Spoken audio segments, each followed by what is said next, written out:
আজকে যেটা পড়াবো ম্যাগনেটিক প্রপার্টিজ অফ ম্যাটার, পদার্থের চৌম্বক ধর্ম। পদার্থের চৌম্বক ধর্ম বা ম্যাগনেটিক প্রপার্টিজ অফ ম্যাটার যদি পড়তে চাই, আগের ক্লাসটাকে আমাদের একটু মনে রাখতে হবে, তার সঙ্গে ইলেকট্রিসিটি বা ইলেকট্রোস্ট্যাটিক্সকে একটু মনে রাখতে হবে। আমরা আগের ক্লাসে পড়েছিলাম তড়িৎ চুম্বকত্ব মিন্স কোনো একটা তারের মধ্য দিয়ে যখন ইলেকট্রিক যাবে তার আশেপাশে একটা ম্যাগনেটিক ফিল্ড অটোমেটিক্যালি জেনারেট করে, এটা আমরা জেনেছিলাম। এবং তার ডাইরেকশন, প্রপার্টিজ, কতটা ম্যাগনেটিক ফিল্ড হয়, এগুলো আমরা কতগুলো রুলসের মাধ্যমে জেনেছিলাম, যেমন ওরস্টেড ল, অ্যাম্পিয়ার সার্কিট ল, ম্যাক্সওয়েলের কর্কস্ক্রু রুল, তো বায়োসাভার্ট ল ছিল, অ্যাম্পিয়ার সার্কিট ল ছিল, এরকম অনেকগুলো ল থেকে জানলাম। এখন ম্যাগনেটিক প্রপার্টিজ অফ ম্যাটার, যে কোনো একটা ম্যাটার, তো ম্যাগনেটিক ম্যাটার কোনগুলো না, তো আমরা ছোটবেলায় পড়েছি ফেরাস, কোবাল্ট, নিকেল, ফেকোনি, এরা হচ্ছে ম্যাগনেটিক ম্যাটেরিয়ালস। এদের মধ্যে বাই ডিফল্ট ম্যাগনেটিক প্রপার্টিজ দেখা যায়, by default. By default means এমনি। এবং ম্যাগনেটিক প্রপার্টিজ কি, যে এরা কি হয়, চুম্বক দ্বারা আকৃষ্ট হয়। কোনো একটা জায়গায় যদি ম্যাগনেট থাকে তাহলে এই সমস্ত পদার্থগুলোই কি হবে, এই ম্যাগনেট দ্বারা অ্যাট্রাক্ট বা আকৃষ্ট হবে, আনলেস অন্য পদার্থ হবে না। যদি আমি কোনো জায়গায় কপার রেখে দিই, সেটা ম্যাগনেট দ্বারা আকৃষ্ট হবে না। সো আমরা এই রকম প্রপার্টিজ পড়তে চাইছি যেখানে ম্যাগনেটিক প্রপার্টি থাকবে। বেসিক্যালি আমরা ম্যাগনেট সম্বন্ধে এই চ্যাপ্টারে পড়বো এবং এই ম্যাগনেটিক ম্যাটেরিয়ালগুলো সম্বন্ধেও পড়বো। So will be talking about like this. So যদি এই পড়তে চাই তাহলে আমরা প্রথমে এক কাজ করব, ইলেকট্রিসিটির সাথে ম্যাগনেটের একটা রিলেশন খুঁজে বার করার চেষ্টা করব। আমরা যেটা ইলেকট্রোস্ট্যাটিক্সে পড়েছিলাম, তো আমরা যদি ইলেকট্রোস্ট্যাটিক্সের কথা বলি তাহলে প্রথমে আমরা যেটা পড়েছিলাম ইলেকট্রোস্ট্যাটিক্সের ক্ষেত্রে, তো আমি যদি একটা সিম্পল বেরিয়ার করে দিই, এই দিকটাকে রাখি কি ইলেকট্রিক বা ইলেকট্রিসিটি, সে স্ট্যাটিক ইলেকট্রিসিটি হতে পারে অথবা মুভিং ইলেকট্রিসিটি হতে পারে, আর এদিকে আমি কি রাখছি ম্যাগনেটিজম। আমরা কম্পেয়ার করে যদি একটু পড়ি, ঠিক আছে, দুটো কম্পেয়ার করছি আমরা। কম্প্যারিজনটা এরকম করছি, লেট আস কনসিডার যে আমরা যখন পড়েছিলাম ইলেকট্রিক ডাইপোল, ইলেকট্রিক ডাইপোলকে আমরা পি দিয়ে ডিনোট করেছিলাম এবং পি সমান আমরা লিখেছিলাম কিউ ইন্টু 2L। এলটা হচ্ছে ভেক্টর, যেখানে 2Lটা হচ্ছে distance between the two charges, মানে এইটা যদি প্লাস কিউ, এটা যদি মাইনাস কিউ হয় এবং এদের মধ্যে ডিস্টেন্সটা যদি 2L হয়, তাহলে এই দিকে মাইনাস থেকে প্লাসের দিকে একটা ডাইপোল মোমেন্ট ক্রিয়েট করে এবং সেই ডাইপোল মোমেন্টটা হয় পি। আমরা এটা সম্বন্ধে এখনো কোনো জায়গায় পড়িনি, এখনো পর্যন্ত আমরা যা পড়াশোনা করেছি। So there is a big question mark about the magnetic dipole moment, but we already know about the electric dipole moment. তো প্রথমত ম্যাগনেটিক ডাইপোল মোমেন্ট নিয়ে আমরা এখনো সংশয় বোধ করছি। What is the magnetic dipole moment? আমরা ইলেকট্রিক ডাইপোল মোমেন্টটা জানি। আমরা যদি সেকেন্ডলি দেখি, তাহলে এরকমই একটা যদি কোনো একটা ডাইপোল থাকে, তাহলে কোনো একটা ডাইপোলের যদি এখানে ধরো মাইনাস কিউ আর এখানে যদি প্লাস কিউ থাকে, তাহলে এর অ্যাক্সিস থেকে আর ডিস্টেন্সে যদি আমরা ইলেকট্রিক ফিল্ড দেখতাম, তাহলে ইলেকট্রিক ফিল্ডটা এরকম ছিল, কত স্যার, 1/4πε0, যদি মনে করতে পারো 2p/x3, যেটা এক্সিয়াল পয়েন্টে ছিল। আমরা এখানে কনসিডার করে নিয়েছি এল এর ভ্যালু এক্স এর থেকে অনেক কম, এরকম একটা সিচুয়েশন আমি কনসিডার করছি। এবং এই জিনিসটাকে আমরা এখানে রেপ্লিকা হিসেবে ব্যবহার করতে পারি বা ভাবতে পারি। রেপ্লিকা হিসেবে কি, যে তোমরা পড়েছো কোথায়, তোমরা পড়েছো যে এরকম যদি একটা সার্কুলার লুপ থাকে, সার্কুলার লুপ, এবং এই সার্কুলার লুপের অ্যাক্সিসের মধ্যে যদি কোনো একটা জায়গায় ম্যাগনেটিক ফিল্ড বার করতে চাই আমরা, তাহলে সেই ম্যাগনেটিক ফিল্ডটা কত হতো? তাহলে এই সার্কুলার লুপের এখানে ম্যাগনেটিক ফিল্ডটা কত হতো? তাহলে according to our previous formula, যদি আমরা আগের ক্লাস বা আগের চ্যাপ্টারটা মনে করি, তাহলে এরকম সার্কুলার লুপের জরুর, ধরো সার্কুলার লুপটার রেডিয়াস যদি এ হতো আর ডিস্টেন্সটা আমি নিতাম আর, সো দ্যাট আমার ম্যাগনেটিক ফিল্ডটা দাঁড়াতো B should be equal to μ0 n I² of a² plus x² r² এর হোল টু দি পাওয়ার 3/2। এটাই ছিল। এবং এনটা যদি নাম্বার অফ ওয়ান টার্ন হয়, তার এর ভ্যালু যদি আর এর থেকে অনেক কম হয়, তাহলে এই ইকুয়েশনটাকে আমরা এভাবেই লিখতে পারতাম, μ0 কি লিখতে পারতাম, I² বাই কত হতো 2, আর কি লিখতে পারতাম, এটা a² বাদ চলে গেলে r³ লিখতে পারতাম, সরি এখানে আর লিখেছি বলে এটা কি হতো আর কিউব হবে। ডিস্টেন্সটা আর নিয়েছো তুমি। এখন আমরা যদি এখানে কি করি, তো দেখো এই নিচে যদি আমি 4 পাই আনতে চাই তাহলে ওপরে আমাকে 2 পাই গুণ করতে হবে। তো বেসিক্যালি আমি এইভাবে লিখলাম 2 ইন্টু কি লিখলাম I into pi square, ultimately দেখ তাহলে 2 পাইটা গুণ করলাম, বাই নিচে কি লিখলাম আর কিউব। তাহলে এটা এক্স্যাক্টলি এরকম লিখতে পাচ্ছি আমরা বি ইকুয়ালস টু মিউ 0/4 পাই এবং কি লিখছি আমরা 2 into I into pi square. What is that pi square? Pi square মানে এর এরিয়া, তাহলে সেই এরিয়াটাকে লিখছি আমি এ দিয়ে, বাই কত লিখছি আর কিউব। তুমি যদি একটু কেয়ারফুলি দেখো, তাহলে একটু কেয়ারফুলি দেখলে পরে দেখবে যে এটা এক্স্যাক্টলি একই রকমের ইকুয়েশন লাগছে। That is like similar types of equation, যেখানে কোনো একটা জায়গায় চার্জ থাকলে তার আশেপাশে ইলেকট্রিক ফিল্ড জেনারেট করে, সেরকমই কোনো একটা জায়গায় যদি ম্যাগনেট থাকে তার আশেপাশে ম্যাগনেটিক ফিল্ড জেনারেট করবে। সো ই আর বি লাইক সিমিলার কোয়ান্টিটি, একই টাইপের। সিমিলারলি এখানে মিউ 0/4 পাই যা কাজ করছে 1/4 পাই এপসিলন 0 সেম কাজ করছে, এন্ড আমি দেখছি আর আর আর সেম কাজ করছে। তাহলে বেসিক্যালি আমরা এখানে কম্পেয়ার এইভাবে করতে পারি যে এখানে যে পি জিনিসটা কাজ করছে এইখানে আই এটা যেন সেই রকমই কাজ করছে। পিটা এক্স্যাক্টলি যা কাজ করছে দেখো আইটা সেম, আই এটা সেম রকমের কাজ করছে। তাহলে এখানে পিটাকে আমরা বলেছিলাম ইলেকট্রিক ডাইপোল মোমেন্ট, তাহলে এখানে আই এটাকে আমরা বলতে পারি ম্যাগনেটিক ডাইপোল মোমেন্ট। সো আমরা এখান থেকে ম্যাগনেটিক ডাইপোল মোমেন্টের ডেফিনিশনটাকে নেব। What is the magnetic dipole moment? So magnetic dipole moment, magnetic dipole moment should be equals two sir কত আই ইন্টু এ। কেন আমি কম্পেয়ার করে নিলাম। আচ্ছা এটা যদি কম্পেয়ার ভুল হয় তাহলে আবার কম্পেয়ারে আসো। সো আমরা যে আবার কম্পেয়ার করি, থার্ড কেস, কেস নাম্বার 3 ধরো। মনে করে দেখো আমরা কি বলছি টর্ক। টর্ক মানে কি পেয়েছিলাম না, তো স্যার আমরা পেয়েছিলাম টর্ক মানে হচ্ছে P vector cross E vector, এটা পেয়েছিলাম। এখন এইটুকু তো তুমি মানে বাচ্চা অবস্থা থেকে বুঝতে পারছো, বা মানে একদম ছোটবেলায় যদি বলি যে কোনো একটা জায়গায় চার্জ থাকলে তার আশেপাশে বা ইলেকট্রিক ফিল্ড কাজ করবে, তাহলে কোনো একটা জায়গায় যদি ম্যাগনেট থাকে তার আশেপাশে ম্যাগনেটিক ফিল্ড কাজ করবে, সিম্পল কথা। তার মানে আমরা যদি টর্কের ফর্মুলাটা দেখি কোথায়, ম্যাগনেটিজমে, তো 3 নম্বরের আমি ইকুইভ্যালেন্ট লিখছি যে টর্ক সমান পেয়েছিলাম আমি বি আর, যদি তোমরা মনে করতে পারো, এবং যদি ভেক্টর ফর্মে লিখতাম তাহলে I A vector cross B vector.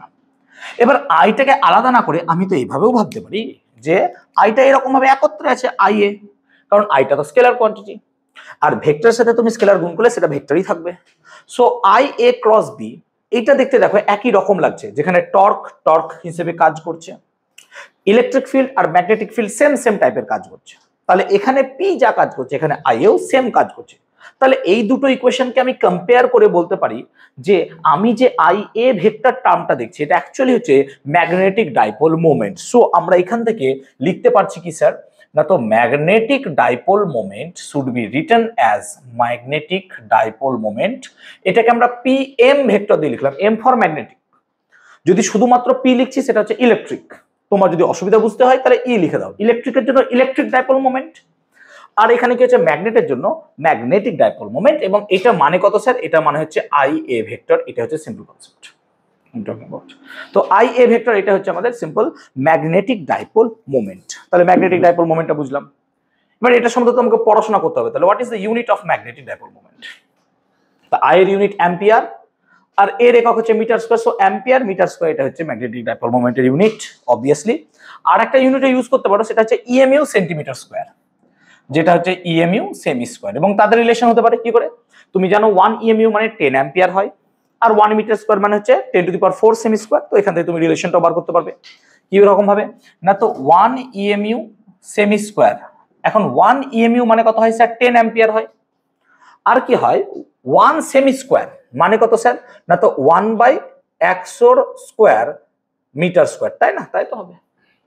তাহলে এখান থেকে আমি কি লিখতে পারি স্যার? এটা অ্যাম্পিয়ার। হ্যাঁ, তার মানে এখান থেকে লিখতে পারি স্যার 10⁻³ অ্যাম্পিয়ার মিটার স্কয়ার, এটা মানেই হচ্ছে 1 ইএমইউ সেমি স্কয়ার। তো এই রিলেশনটা আমরা এখানে কাজে লাগাতে পারি, যদি বা এগুলো খুব একটা কাজে কোনো জায়গায় লাগবে না, আমরা এটাকে জাস্ট রাখতে পারি।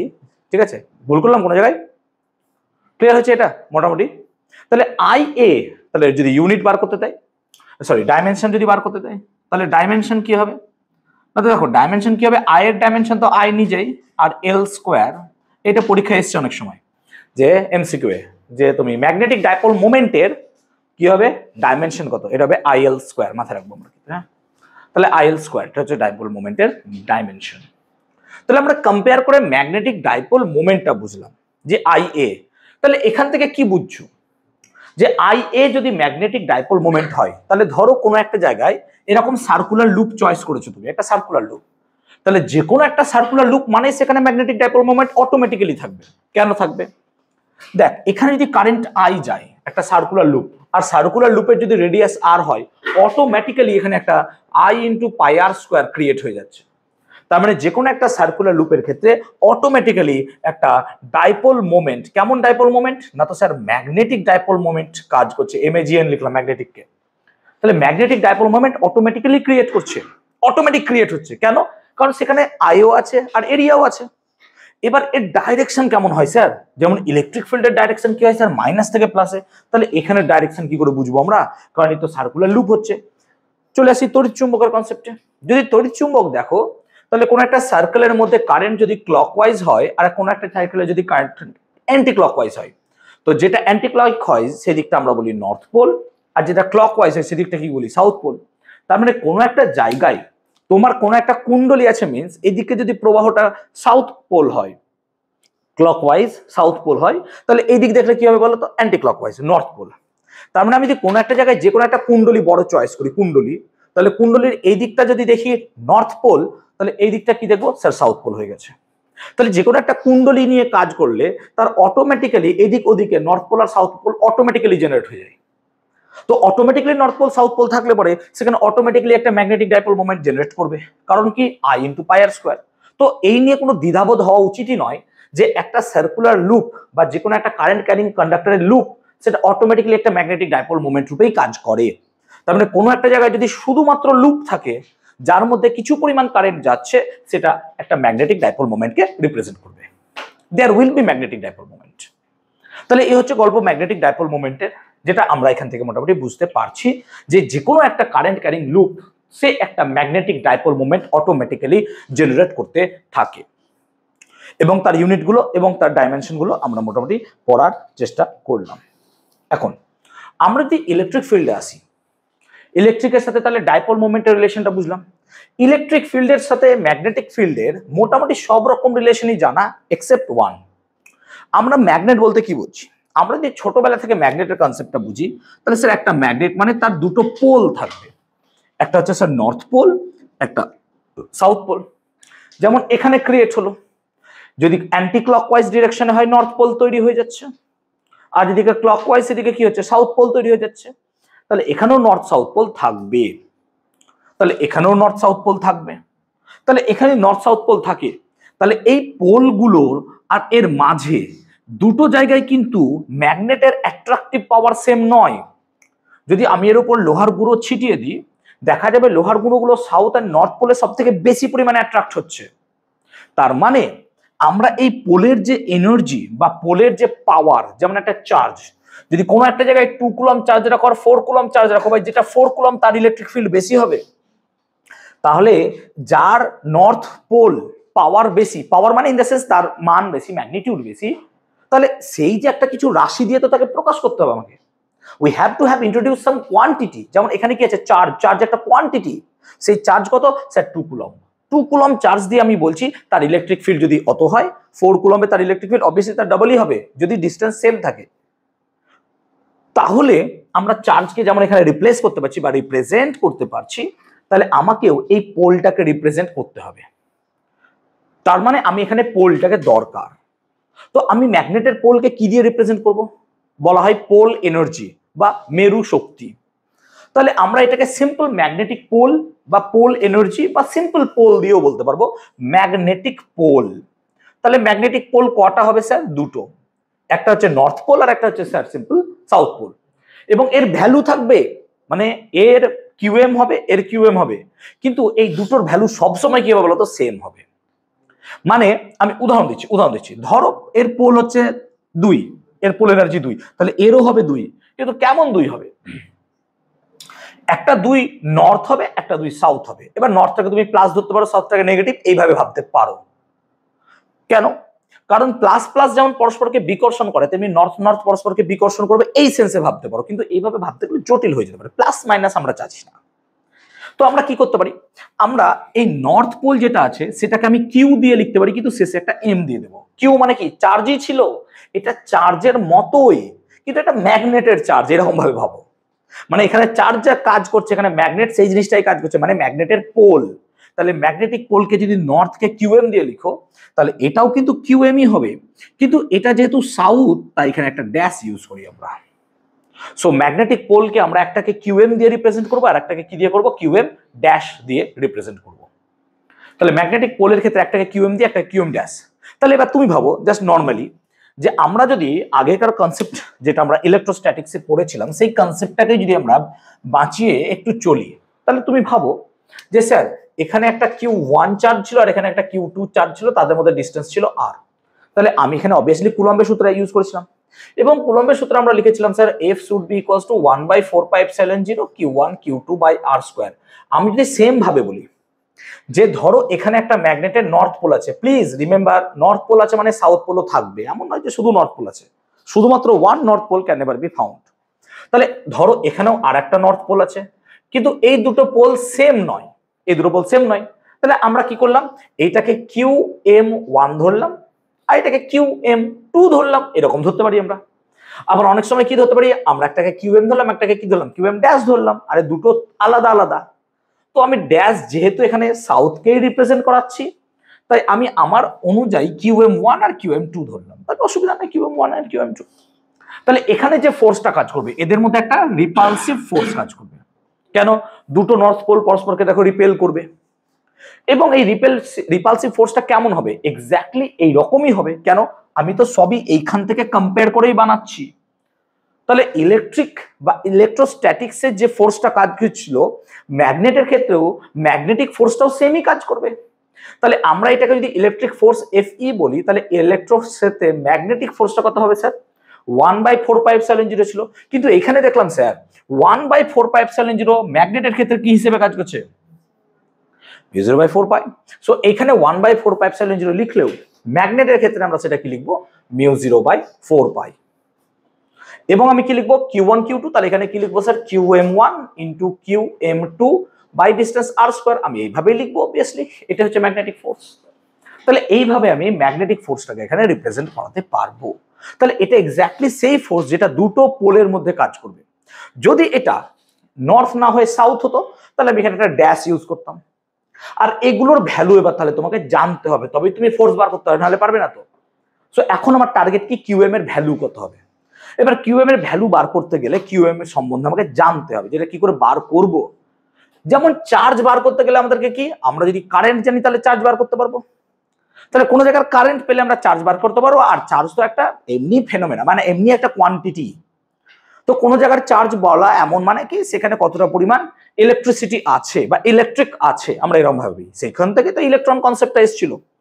তাহলে আমরা কোনো জায়গায় চার্জের কনসেপ্ট বলতে বুঝি যে সেখানে কতটা ইলেকট্রিসিটি আছে বা ইলেকট্রিক আছে, ইলেকট্রোফিল্ড আছে। তাহলে এখানেও QM বার করতে গেলে আমাকে কিছু একটা এর সাথে সিমিলারিটি বজায় রেখে কাজ করতে হবে। তো কিভাবে কাজ করব সিমিলারিটি বজায় রেখে, যাতে করে QM আমি জানতে পারি, কারণ QM সম্বন্ধে আমার কোনো ধারণাই নেই। আমি QMটাকে ইন্ট্রোডিউস করাচ্ছি যাতে করে আমি ফিজিক্সে ম্যাগনেটিক প্রপার্টিগুলোকে ভালো করে ডিল করতে পারি। যেমন কোনো একটা চুম্বক নিয়েছো, ধরো এটা একটা বার ম্যাগনেট, আবার ধরো আমি কথা মানে বলছি এইরকম একটা ম্যাগনেট নিলাম, এটা হচ্ছে কি হর্সশু শেপড ম্যাগনেট বা অশ্বক্রাকৃতি চুম্বক। এদের দুটো ম্যাগনেটিক ফিল্ড খুব স্ট্রং হয় এই জায়গাটায় তুলনামূলক এর থেকে। কেন, কারণ এরা কাছাকাছি আছে না, এদের মধ্যে ম্যাগনেটিক ফিল্ড অনেক বেশি হয়। তাহলে এখানকার যে ম্যাগনেটিক ফিল্ড QM ড্যাশ হবে, এখানকার QM ড্যাশ সেম হবে না, হতেও পারে, সেটা আমি কি করে জানবো। তাহলে এই QM সম্বন্ধে আমাকে জানতে হবে, তবেই তো আমি বিভিন্ন জায়গায় এটার কাজ করতে পারবো, আনলেস আমি কি করে কাজ করব। তো আমার এখন কাজ হচ্ছে QM সম্বন্ধে জানা। আমি কি বোঝাতে পারলাম। সো আমি এখন যেটা জানতে চাইছি সেটা হচ্ছে QM সম্বন্ধে, QM সম্বন্ধে আমি জানতে চাইছি। তো দেখো QM সম্বন্ধে আমি জানতে চাইছি, তোমরা তোমাদের বই ফলো করবে, ঠিক আছে, তোমরা বই ফলো করবে, সেই বই থেকে তোমরা দেখবে এখানে 1/4πε0 Q1 Q2 বাই r² লেখা আছে। এবার কনসিডার করো একটা ম্যাগনেট, হ্যাঁ একটা ম্যাগনেটকে আমি ম্যাগনেটিক ফিল্ডে রেখেছি। তাহলে ধরো কোনো একটা জায়গায় এক্সটার্নাল ম্যাগনেটিক ফিল্ড আছে, সেই এক্সটার্নাল ম্যাগনেটিক ফিল্ডে আমি একটা ম্যাগনেটকে প্লেস করেছি। তাহলে এটা যদি নর্থ হয়, এটা যদি সাউথ হয়, দেখো ম্যাগনেটিক ফিল্ডের মধ্যে রেখেছো মানে এটা হচ্ছে magnetic force of lines. Magnetic force of lines কি এক্স্যাক্টলি যেমন ছিল আমাদের electric force of lines. Electric force of lines কি ছিল স্যার, প্লাস থেকে মাইনাসের দিকে যায়। তাহলে ম্যাগনেটিক ফোর্স অফ লাইন্স আমি ইলেকট্রোম্যাগনেটিজমে পড়িয়ে দিয়েছিলাম যে নর্থ পোল থেকে সাউথ পোলে যায়। তার মানে obviously magnetic force of lines এই দিক থেকে এইদিকে যাচ্ছে, মানে তুমি মনে করে নেবে এইদিকে নর্থ আছে এইদিকে সাউথ আছে, বাস সিম্পল কথা। তাহলে সুবিধাটা কি হবে, তাহলে এই সাউথের উপর এইদিকে একটা ফোর্স কাজ করবে, এদিকে একটা ফোর্স কাজ করবে, তার ফলেও একটা টর্ক ক্রিয়েট হবে, মানে এই টর্কের ভ্যালুটা আমরা জানতে চাইছি কতটা হবে। এবং এই টর্কের ভ্যালুটা অলরেডি যদি আমরা এই দিক দিয়ে দেখি তাহলে এইটাই হওয়া উচিত, পি ক্রস ই, যেখানে পিটা কি না, তো স্যার পি হচ্ছে এর দ্বিমেরু ভ্রামক। এবার একটা ম্যাগনেটের দ্বিমেরু ভ্রামক এটা কি স্যার, আপনি তো বললেন কয়েলের দ্বিমেরু ভ্রামক আই এ হয়। চলে আসি ম্যাগনেটের দ্বিমেরু ভ্রামকে। ধরো তোমার কাছে একটা ম্যাগনেট আছে, নর্থ পোল সাউথ পোল একটা ম্যাগনেট আছে। তাহলে ম্যাগনেটের পোলের পাওয়ার বা পোল তুমি জানো কত স্যার, পোলটা হচ্ছে কিউএম, আর এটা কিউএম হলে এটারও ভ্যালু কিউএম, কিন্তু এটা হচ্ছে কিউএম ড্যাশ। তাহলে যেমন এক্স্যাক্টলি প্লাস মাইনাস মিলে একটা ইলেকট্রিক ডাইপোল ফর্ম করেছিল, এখানেও দেখো কিউএম আর কিউএম ড্যাশ মিলে একটা ম্যাগনেটিক ডাইপোল ফর্ম করে গেছে। তুমি পট করে বলবে না স্যার আপনি বললেন এটা ম্যাগনেটিক ডাইপোল, আরে এটাও ডাইপোল এটাও ডাইপোল, এটা ইলেকট্রোম্যাগনেটিক ডাইপোল এটা নর্মাল ম্যাগনেটিক ডাইপোল। এখানে ইলেকট্রিসিটি দিয়ে ম্যাগনেট তৈরি করছে, এটা ন্যাচারালি ম্যাগনেট আছে। এখানে ম্যাগনেটকে আমরা দুটো ভাবে পাই, একটা ন্যাচারালি যেমন কি হচ্ছে তোমার ম্যাগনেটাইট, ম্যাগনেটাইট থেকে আমরা ম্যাগনেট পেতে পারি। আর একটা কোথা থেকে পেতে পারি না, তো একটা আমরা পেতে পারি ইলেকট্রিক থেকে, দুটো জায়গা থেকে। আমি এটা ইলেকট্রোম্যাগনেট বলছিলাম, এটা আমি নর্মাল ম্যাগনেটের কথা বলছি। এবার এদের মধ্যে ডিস্টেন্সটা যদি এল হয়, তাহলে কিউএম এর সাথে যদি এল গুণ করিস তাহলে এটাকেও তো তুই ম্যাগনেটই বলবি রে, এটাকে কি বলবি ম্যাগনেটিক ডাইপোল মোমেন্ট। যেমন এখানে লিখেছিলিস দেখ কিউ ইন্টু 12, তাহলে এটা হচ্ছে ইলেকট্রিক ডাইপোল, এটা হচ্ছে ম্যাগনেটিক ডাইপোল। তাহলে এর ডিস্টেন্সটাকে কত ধরলাম, ধর এল, এল ডিস্টেন্স, বা তুই আর যা ধরবি ধর, আর ডিস্টেন্স ধর, তোদের বই আর ধরা আছে তুই আর ধর। এবার তাহলে এখানে যে ফোর্সটা কাজ করছে এখানে ফোর্স কাজ করছে, দুটো সেম ফোর্স কাজ করছে। তাহলে সেম ফোর্স যদি এখানে কাজ করে সেই ফোর্সটাকে আমি ধরলাম কত, এফ। তো সেম ফোর্স যদি কাজ করে তাহলে আমরা টর্ক বার করতে গেলে কি হয়, দুটো বলের ক্রিয়ারেখার লম্ব দূরত্বটা নিই, অর্থাৎ দুটো ফোর্স কাজ করছে তাদের ক্রিয়ারেখা যেদিকে কাজ করছে, দেখো এই ফোর্সটা কাজ করছে এদিক বরাবর, এই ফোর্সটা কাজ করছে এদিকে, তাদের লম্ব দূরত্ব। তাহলে এইটা যদি আর হয়, ধরো এই অ্যাঙ্গেলটা থিটা ধরে নাও, তাহলে এইটা কত হবে আর সাইন থিটা, লম্ব বাই অতি, তাহলে এটা হচ্ছে আর সাইন থিটা। সো বেসিক্যালি এইখানটাতে যে টর্ক কাজ করবে সেটা হচ্ছে কত sir, F R sine theta, এটাই torque F R sine theta. আর আমরা টর্কের ফর্মুলা জানি পি ক্রস ই। এবার পিটা যদি ম্যাগনেটের পি নাও তাহলে টর্ক আমরা এখানে কি লিখতে পারবো sir, torque should be equal to P M, এটা ম্যাগনেটের পি এম। আর যেটা ই ছিল ইটা এখানে কি চেঞ্জ হয়ে যায়, বি হয়ে যাবে, কারণ ইলেকট্রিক ফিল্ডটা ম্যাগনেটিক ফিল্ডে যাবে। তাহলে পি এম ক্রস বি এটাও কিন্তু ম্যাগনেটের টর্ক। পট করে তুমি বলে ফেলিও না স্যার এক্ষুনি বলেন আই এ ক্রস বি, আরে ভাই এটা আই এ ইলেকট্রিকের জন্য, প্লিজ এই দুটোকে গুলিয়ে ফেলো না প্লিজ। তাহলে পি এম ক্রস বি, তাহলে টর্ক যদি আমি লিখতে চাই ম্যাগনেটের ভ্যালুটা, তাহলে P M B sine theta হবে, এবং এই দুটো টর্কই সেম হবে। সো দ্যাট আমরা কি লিখতে পারবো যে sir P M B sine theta equals to কত হচ্ছে, F R sine theta, F R sine theta হবে, অবভিয়াসলি তাই হওয়া উচিত। তাহলে এখন দেখ এফ মানে কি, এফ মানে ফোর্স। ধর এই জায়গাটায় এর ম্যাগনেটিক পোল হচ্ছে কিউএম, এখানে ম্যাগনেটিক পোল হচ্ছে কিউএম, তাহলে এখানকার ম্যাগনেটিক ফিল্ডটা যদি বি হতো তাহলে কিউএম এর কথা দিতাম কিউএম বি, তাই লিখতাম না কিউএম বি। তাহলে আমি এফ এর জায়গায় কি লিখতাম, কিউএম বি। কি করে বুঝলেন স্যার হট করে, আমার যদি কিউ চার্জ থাকতো তাকে যদি ইলেকট্রিক ফিল্ড ই তে রাখতাম তাহলে এখানে ফোর্স কত কাজ করতো ভাই, কিউই। তাহলে একাই সিমিলারিটি বজায় রেখে এফ সমান কত হবে, কিউএম বি। তাহলে এফ এর জায়গায় আমি কি লিখলাম sir, Q M B R sine theta, আর এখানে কি লিখলাম, P M B sine theta. তাহলে বি বি তো ক্যান্সেল আউট হয়ে যায়, তাহলে কিউএমটা এখান থেকে আমরা বার করে নিতে পারবো। দেখ সাইন থিটাও ক্যান্সেল আউট হয়ে যায়, তাহলে আমরা এখান থেকে কি পেতে পারি স্যার, কিউএম মানে কত পেতে পারি, পি এম বাই আর। মানে অ্যাকচুয়ালি দেখ তাই হলো যে কিউএমটা মানে কত, পি এম বাই এল।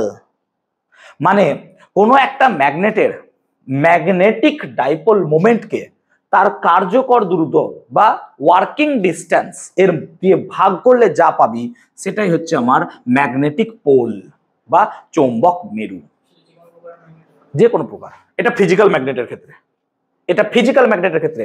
এইটা করেইছি আমি কার ক্ষেত্রে, ইলেকট্রোম্যাগনেটের ক্ষেত্রে, হ্যাঁ, ফিজিক্যাল ম্যাগনেটের ক্ষেত্রে আমি কথা বলছি। তুমি যখন ম্যাগনেটিক প্রপার্টিজ অফ ম্যাটার পড়বে তখন তো তোমাকে ফেরাস কোবাল্ট নিকেলও ভাবতে হবে না, সেগুলোকে ভাবতে হবে। So q m equals to p m by r. এটা কিন্তু বারবার বলছি পোল, মাথায় রাখবে এটা হচ্ছে পোল, বাংলায় যাকে বলছি আমরা মেরু শক্তি, মেরু শক্তি। আর এই পিএমটাকে বলছি কি ম্যাগনেটিক ডাইপোল মোমেন্ট, অর্থাৎ চৌম্বক দ্বিমেরু ভ্রামক। আর আরটাকে বলছি ওয়ার্কিং লেংথ। এই তাহলে আমরা যদি কিউএম এর ইউনিট বার করতে চাই তাহলে হোয়াট অ্যাবাউট কিউএম এর ইউনিট? তাহলে পিএম এর ইউনিট কি পেয়েছিলিস তুই? পিএম এর ইউনিট পেয়েছিলিস দেখ অ্যাম্পিয়ার মিটার স্কয়ার, মনে করে দেখ পিএম এর ইউনিটটা কি পেয়েছিলিস? Ampere metre square. তাহলে কিউএম এর ইউনিট কি হবে স্যার? তাহলে কিউএম এর ইউনিট হবে ampere metre square by metre, that means you ampere metre. তাহলে ইউনিটটা হবে কত স্যার? Ampere metre. তাহলে আমরা এখান থেকে ম্যাগনেটিক পোল এনার্জি বা পোলের ইউনিটটা পেলাম কত? Ampere metre. এত একক গন্ডগোল হয়ে যাবে। দেখ অ্যাম্পিয়ার পার মিটার আবার পাবি পরে, হ্যাঁ, অ্যাম্পিয়ার মিটার একরকম, অ্যাম্পিয়ার মিটার স্কোয়ার একরকম। অ্যাম্পিয়ার মিটার স্কোয়ার কার sir? Magnetic dipole moment. Ampere metre কার? না তো এটা হচ্ছে পোল এনার্জি। আর অ্যাম্পিয়ার মিটারটা আমি পরে পড়াচ্ছি, ক্লিয়ার হয়েছে? চল, ওটা হবে ম্যাগনেটাইজেশনের।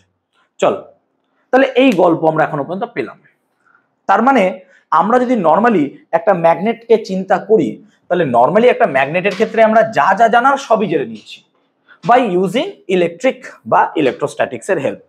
তাহলে ইলেকট্রোস্ট্যাটিক্সের হেল্প নিয়ে আমরা মোটামুটি সব রকম তথ্য এখানে পেয়ে গেছি। তাহলে আমরা যদি নর্মালি একটা ম্যাগনেটকে রাখি কোনো এক জায়গায়, সিম্পল একটা ম্যাগনেটকে কোনো এক জায়গায় রাখলাম, তো ধর আমি কি করলাম, এখানে একটা ম্যাগনেটকে রেখেছি, একটা ম্যাগনেটকে প্লেস করেছি।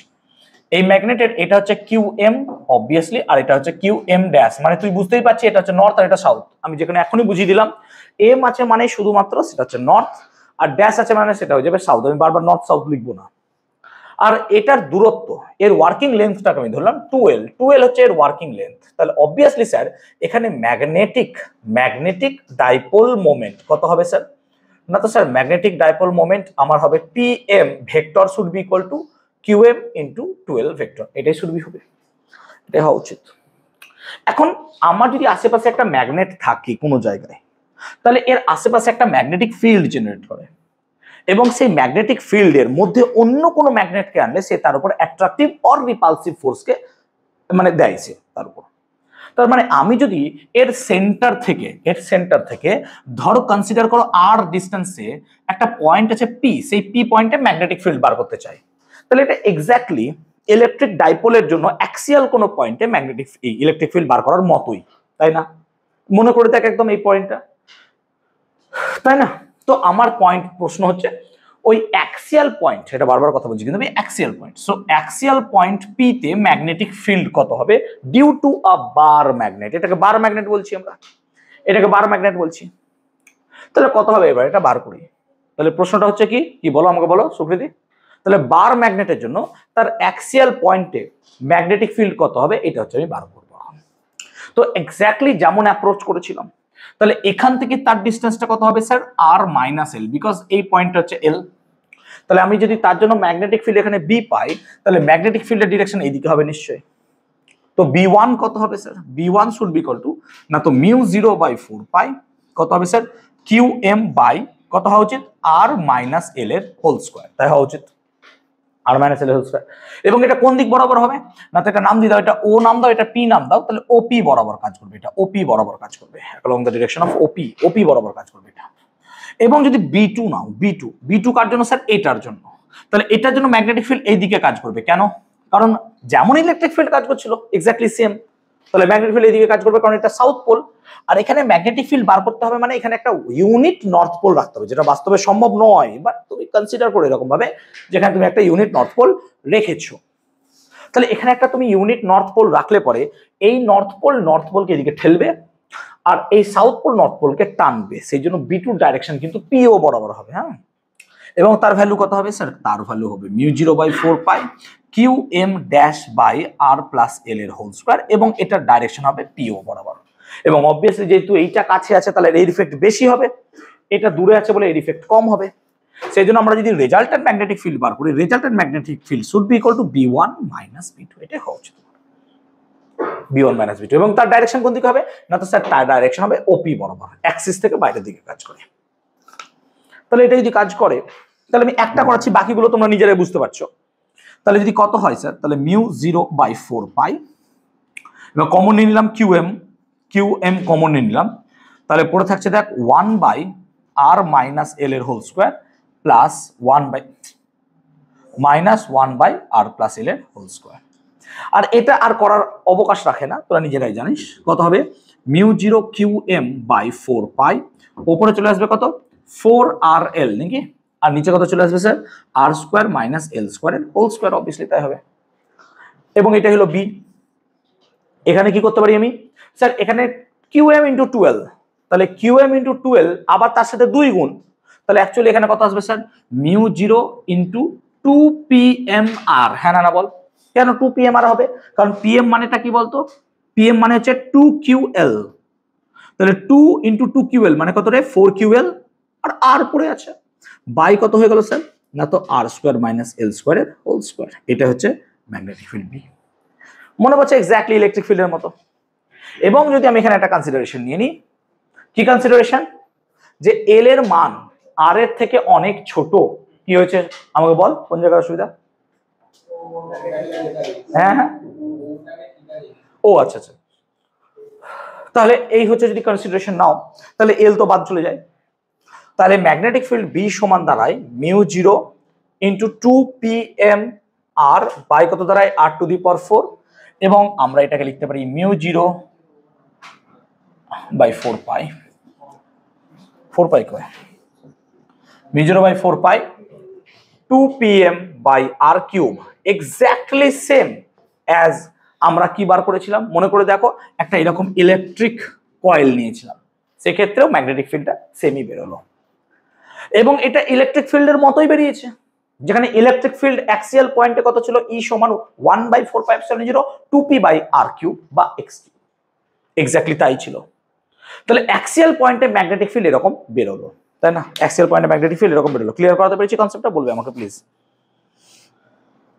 ক্লিয়ার তাহলে অ্যাক্সিয়াল পয়েন্টে ম্যাগনেটিক ফিল্ড যদি এটাই হয় এটা কি চোখে দেখে বুঝতে পারছিস কোথায় করেছি ইলেকট্রোস্ট্যাটিক্সেই করেছি তাই না মনে পড়ছে তাহলে সেম জিনিস আরেকটা করেছিলাম ডাইপোলের ক্ষেত্রে ইলেকট্রোস্ট্যাটিক্সে কি বলতো পারপেন্ডিকুলার বাইসেক্টর যেটাকে বলা হয় পার্শ্বীয় অবস্থান বা বিষুব অবস্থান তো যদি আমরা পারপেন্ডিকুলার বাইসেক্টর বা বিষুব অবস্থানের কথা ভাবি তাহলে বিষুব অবস্থান কেমন হবে না তো একটা ম্যাগনেট নেব আমরা এরকম ম্যাগনেট চয়েস করলাম এরকম একটা ম্যাগনেট চয়েস করে এটাকে নিলাম নর্থ পোল এটাকে নিলাম QM এটাকে নিলাম QM' এবং আমি চাইছি এই পয়েন্টে ম্যাগনেটিক ফিল্ড বার করব মনে করে দেখো আমরা কি করেছিলাম এরকম ভাবে একটা ট্রায়াঙ্গেল ড্র করেছিলাম এইটা ছিল θ এই ডিসটেন্সটাকে আমরা কি বলেছিলাম r এবং অবভিয়াসলি এটা ছিল l এটা ছিল l আমার চেহারা বা আমার তোমার এতে মনে পড়ছে মেমোরিতে যে ইলেকট্রিক ফিল্ড আমরা এরকম বার করেছিলাম কত ছিল সেটা স্যার 1/4πε0 আমার মনে আছে দুইটা শুধুমাত্র হয় না বাকি সব ছিল সেম তাই না মনে করছে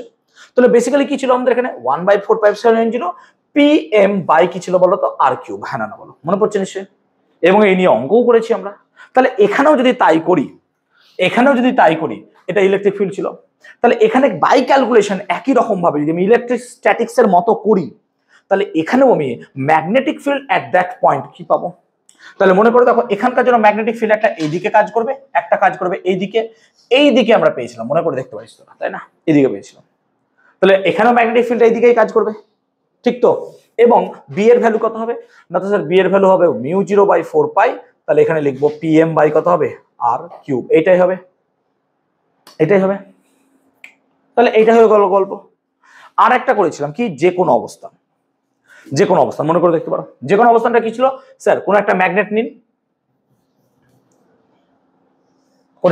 নিলাম QM' তাহলে এইখানে একটা পয়েন্ট চয়েস করলাম যেটা এখান থেকে θ অ্যাঙ্গেল করেছে নাকি রে এইরকম ঠিক তাহলে ম্যাগনেটিক ফিল্ড যদি আমার এই দিকে কাজ করে এটা হচ্ছে ম্যাগনেটিক ডাইপোল মোমেন্ট এই দিকে কাজ করছে তাহলে এই ডাইপোল মোমেন্টকে আমরা দুটো ভাগে ভেঙেছিলাম মনে করতে পারো কি করেছিলাম স্যার যদি এদিকে θ হয় তাহলে এইদিকে কাজ করছে কি আমার pm cos θ আর এইদিকে কাজ করছে কত pm sin θ তার জন্য একটা ম্যাগনেটিক ফিল্ড পাবেন স্যার আপনি এই দিক বরাবর একটা ম্যাগনেটিক ফিল্ড পাবেন স্যার এই দিক বরাবর ঠিক তো এবং এদের সঙ্গে এই অ্যাঙ্গেলটাকে আমরা ফাই ধরেছিলাম, মনে করে দেখ। তাহলে এই ফাইয়ের সাথে থিটার একটা রিলেশন ছিল, ট্যান থিটা ইকুয়াল টু কত, হাফ ট্যান ফাই, না উল্টো বললাম, tan phi equal to half tan theta. আচ্ছা এখনই হয়ে যেতে পারে, অসুবিধা কি আছে। এবং আমরা যদি এই দুই পয়েন্টের জন্য এখানে ম্যাগনেটিক ফিল্ড বার করেছিলাম, ইলেকট্রিক ফিল্ড মনে কর, ইলেকট্রিক ফিল্ড কি ছিল স্যার, ইলেকট্রিক ফিল্ড ফর্মুলা বলো কি ছিল, 1/4πε0 কি ছিল, P/r³ মনে পড়ছে, আর ব্র্যাকেটে কি ছিল, √3 cos স্কয়ার থিটা প্লাস কি ছিল 1। তাহলে এখানেও সেমই হবে, আমার আর ক্যালকুলেশন করার দরকার পড়বে না, এই কপি পেস্ট না, শুধু ইলেকট্রিতে যা ছিল কপি করছি, ম্যাগনেটিক ফিল্ডে পেস্ট করছি, শুধু পি গুলোকে পিএম দিয়ে রিপ্লেস করে দিচ্ছি আর ই গুলোকে বি দিয়ে রিপ্লেস করে দিচ্ছি, সবই তো একই জিনিস হয়ে যাচ্ছে আমার। তাহলে এক্ষেত্রেও ম্যাগনেটিক ফিল্ডটা কত হওয়া উচিত, B should be equal to, তাহলে μ0/4π, পি এর জায়গায় লিখবো PM/r³ √3 cos square theta plus 1, এটাই ছিল। এবং আমরা ফাই আর থিটার গন্ডগোল হয়ে গেছে, তাহলে এই যে আমরা ট্যান ফাই বার করতাম, ট্যান ফাই মানে কি হতো, তাহলে ট্যান ফাই মানে হতো কি এইটা, এরকম কিছু আসতো এরকম। তাহলে এটা কি ছিল, এটা এর জন্য ছিল, এটা ছিল B1 আর এটা কি ছিল B2 নাকি রে। তাহলে ট্যান ফাই মানে কি হতো, B2/B1, ঠিক বলছি তো, কারণ এইটাকে তো এখানে রিপ্রেজেন্ট করতাম।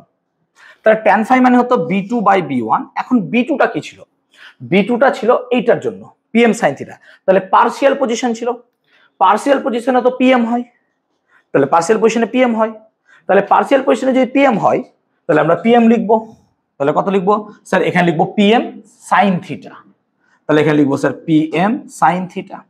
আর অবভিয়াসলি B1টা কি হবে, তাহলে অ্যাক্সিয়াল পয়েন্ট, অ্যাক্সিয়াল পয়েন্টে কি লিখবো 2PM cos থিটা, কেন দেখো অ্যাক্সিয়ালে তো cos থিটা বসে আছে, তাই এখানে কত লিখবো স্যার 2PM cos থিটা। আচ্ছা PM PM কেটে গেল, এটা হয়ে গেল, তাহলে tan phi সমান এখানে কত দাঁড়ালো, হাফ tan থিটা। এই নিয়ে বোধহয় একটা অঙ্ক আমাদের ছিল ইলেকট্রোস্ট্যাটিক্সে, সো এখান থেকে সে tan phi = হাফ tan থিটাটা পাওয়া যায়। তো ইজিলি আমরা এই ক্যালকুলেশনটা এখানে দেখেছিলাম এবং আই হোপ আমরা এটা বুঝাতে পেরেছি এই জায়গাতেও। তো যেহেতু কপি পেস্ট আছে সেই জন্য আমি এগুলো ডিটেল ক্যালকুলেশন করলাম না, তোমরা বাড়িতে ট্রাই করতে পারো, যদিও আমাদের পরীক্ষায় আসবে না, বাট একই রকমের, সেজন্য আমরা এটা নিয়ে বেশি গেলাম না। ক্লিয়ার হয়েছে কনসেপ্টটা? তো আমরা এই কনসেপ্ট এখান থেকে নিলাম। তাহলে আমরা এখনো পর্যন্ত যে আলোচনা করলাম সেই আলোচনাতে একটা কথা স্পষ্ট হলো যে স্যার কোনো একটা জায়গায় ইলেকট্রিক ফিল্ড আছে মানে সেই রকমের একটা ম্যাগনেটিক ফিল্ড আপনি যে কোনো জায়গায় তৈরি করতে পারবেন by the use of any magnet. আবার সিমিলারলি কোনো একটা জায়গায় যদি এরকম একটা লুপ পাঠান তাহলে সেখানেও একটা এরকম ডাইপোল মোমেন্ট এবং এক্স্যাক্টলি ম্যাগনেটিক ফিল্ডের মতো কাজ করতে পারে, বাট আমরা প্রমাণ করতে পারিনি। আমরা সিমিলারিটি দেখে দেখে আমরা করেছি, but we have not proved yet যে একটা যে কোনো কয়েল সে এক্স্যাক্টলি ম্যাগনেটিক ফিল্ডের মতো কাজ করবে। আচ্ছা আমি একটা কয়েল না নিয়ে নাম্বার অফ অনেকগুলো কয়েল নিই, লাইক একটা সলিনয়েড, একটা সলিনয়েডের কথা বলছি। তাহলে একটা সলিনয়েড তার অ্যাক্সিস বরাবর যদি ম্যাগনেটিক ফিল্ডটা একটা বার ম্যাগনেটের ক্ষেত্রে তার অ্যাক্সিসের সঙ্গে সেম হয়ে যায়, তাহলে সেক্ষেত্রে আমরা এটাকে ভাবতে পারি যে হ্যাঁ তাহলে আমরা একটা প্রুফ পেতে পারি। তাহলে আমরা যেহেতু যেহেতু যে কোনো একটা ডাইপোলের, যে কোনো একটা ডাইপোল বা যে কোনো একটা ম্যাগনেটের অ্যাক্সিস বরাবর ম্যাগনেটিক ফিল্ডটা বার করতে পেরেছি এবং এটাই হয়, তাহলে আমার এখন কাজ হচ্ছে সলিনয়েডের অ্যাক্সিস বরাবর কোনো একটা পয়েন্টে ম্যাগনেটিক ফিল্ড বার করব এবং তার ভ্যালু যদি সামহাও এরকম আসে তাহলে আমরা এক্স্যাক্টলি সেটাকে তাই ধরে নেবো, অসুবিধা নেই আমার কিছু। ক্লিয়ার হয়েছে? তাহলে আমরা এই বরাবর চলার চেষ্টা করছি। তাহলে আমরা এখন কি করব, যে proof of a solenoid as use of a magnet, যে একটা সলিনয়েডের প্রুফ যে সেই সলিনয়েডটা ম্যাগনেট রূপে কাজ করে। তো হয়ে গেছে রে তোর, এটা হয়নি এগুলো, কি বলিস? বাংলায় লেখ, সলিনয়েড দণ্ড চুম্বকের ন্যায় আচরণ করে, solenoid acts as a bar magnet. তাতে কর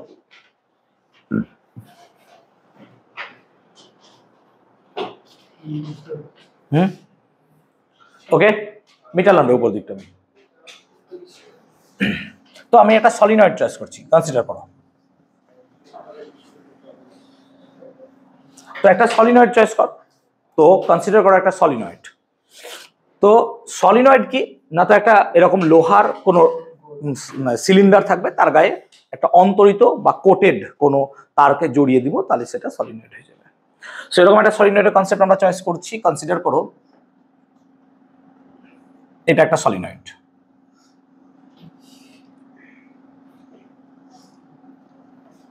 এন্ড সো অন। এইভাবে সলিনয়েডটা আছে, এরকম একটা সলিনয়েড আছে, বড় সলিনয়েড আমি আঁকিনি। এবার ধরো এই সলিনয়েডটার লেন্থ কত, আমি কনসিডার করছি সলিনয়েডটার লেন্থ হচ্ছে 12, এবং আমি এটাও কনসিডার করছি যে number of turns per unit length, এটা পার ইউনিট লেন্থে আমি চয়েস করে দিচ্ছি কত, স্মল এন, স্মল এন, ওকে। এবং আমি কি ধরছি, রেডিয়াস, আমি রেডিয়াসটাকে ধরে নিচ্ছি কত, এ। তাহলে এরিয়া কত হবে, তাহলে area should be equal two pi square. কেন, কারণ সবার রেডিয়াস তো সেম, প্রত্যেকটার এরিয়া পাই স্কোয়ার হবে।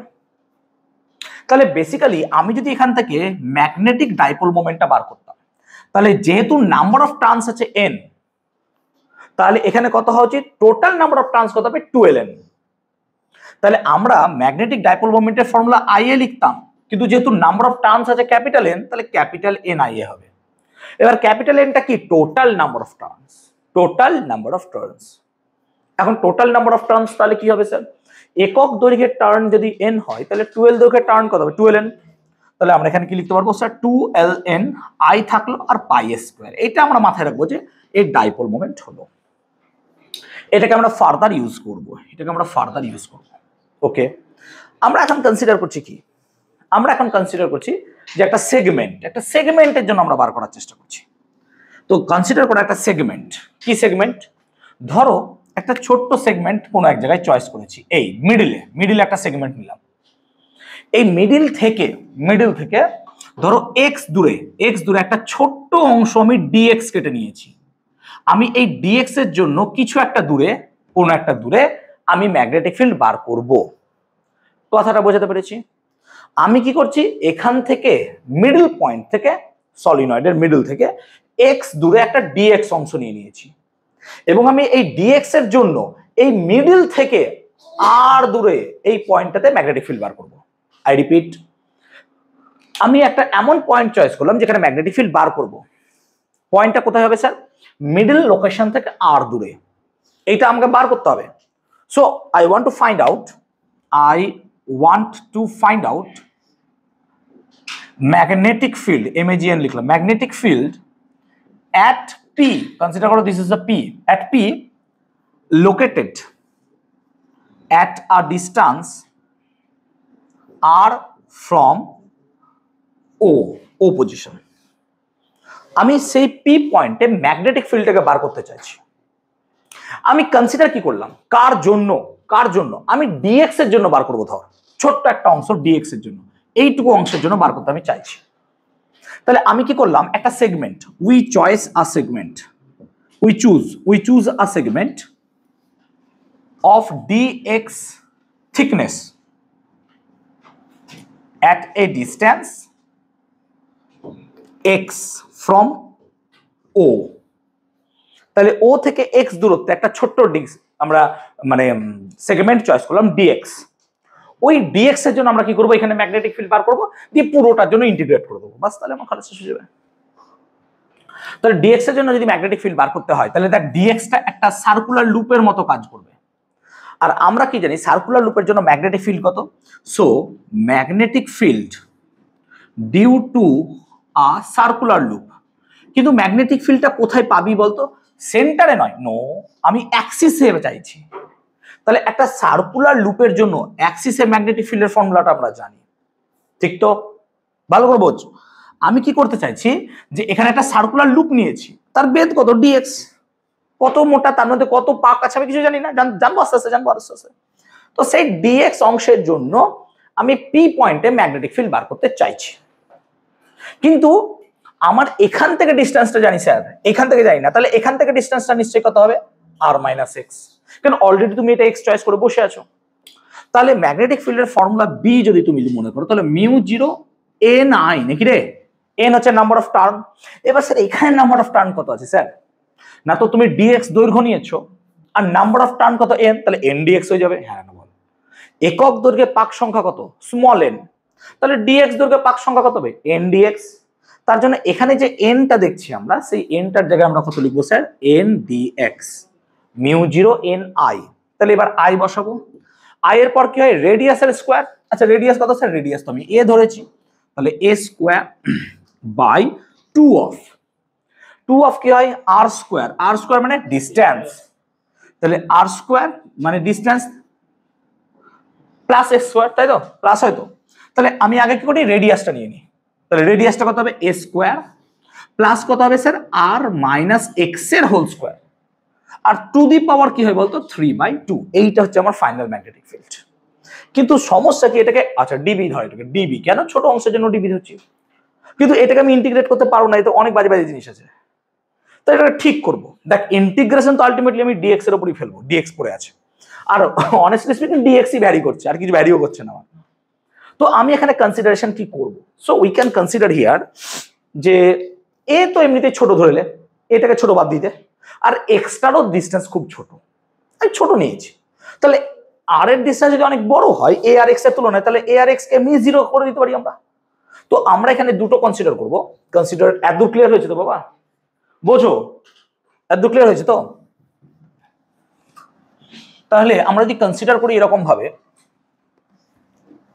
দেখ চ্যাপ্টারটা খুবই সোজা, যদি একটু বুঝতে পারিস চ্যাপ্টার এর থেকে সোজা চ্যাপ্টার নাই ফিজিক্সে।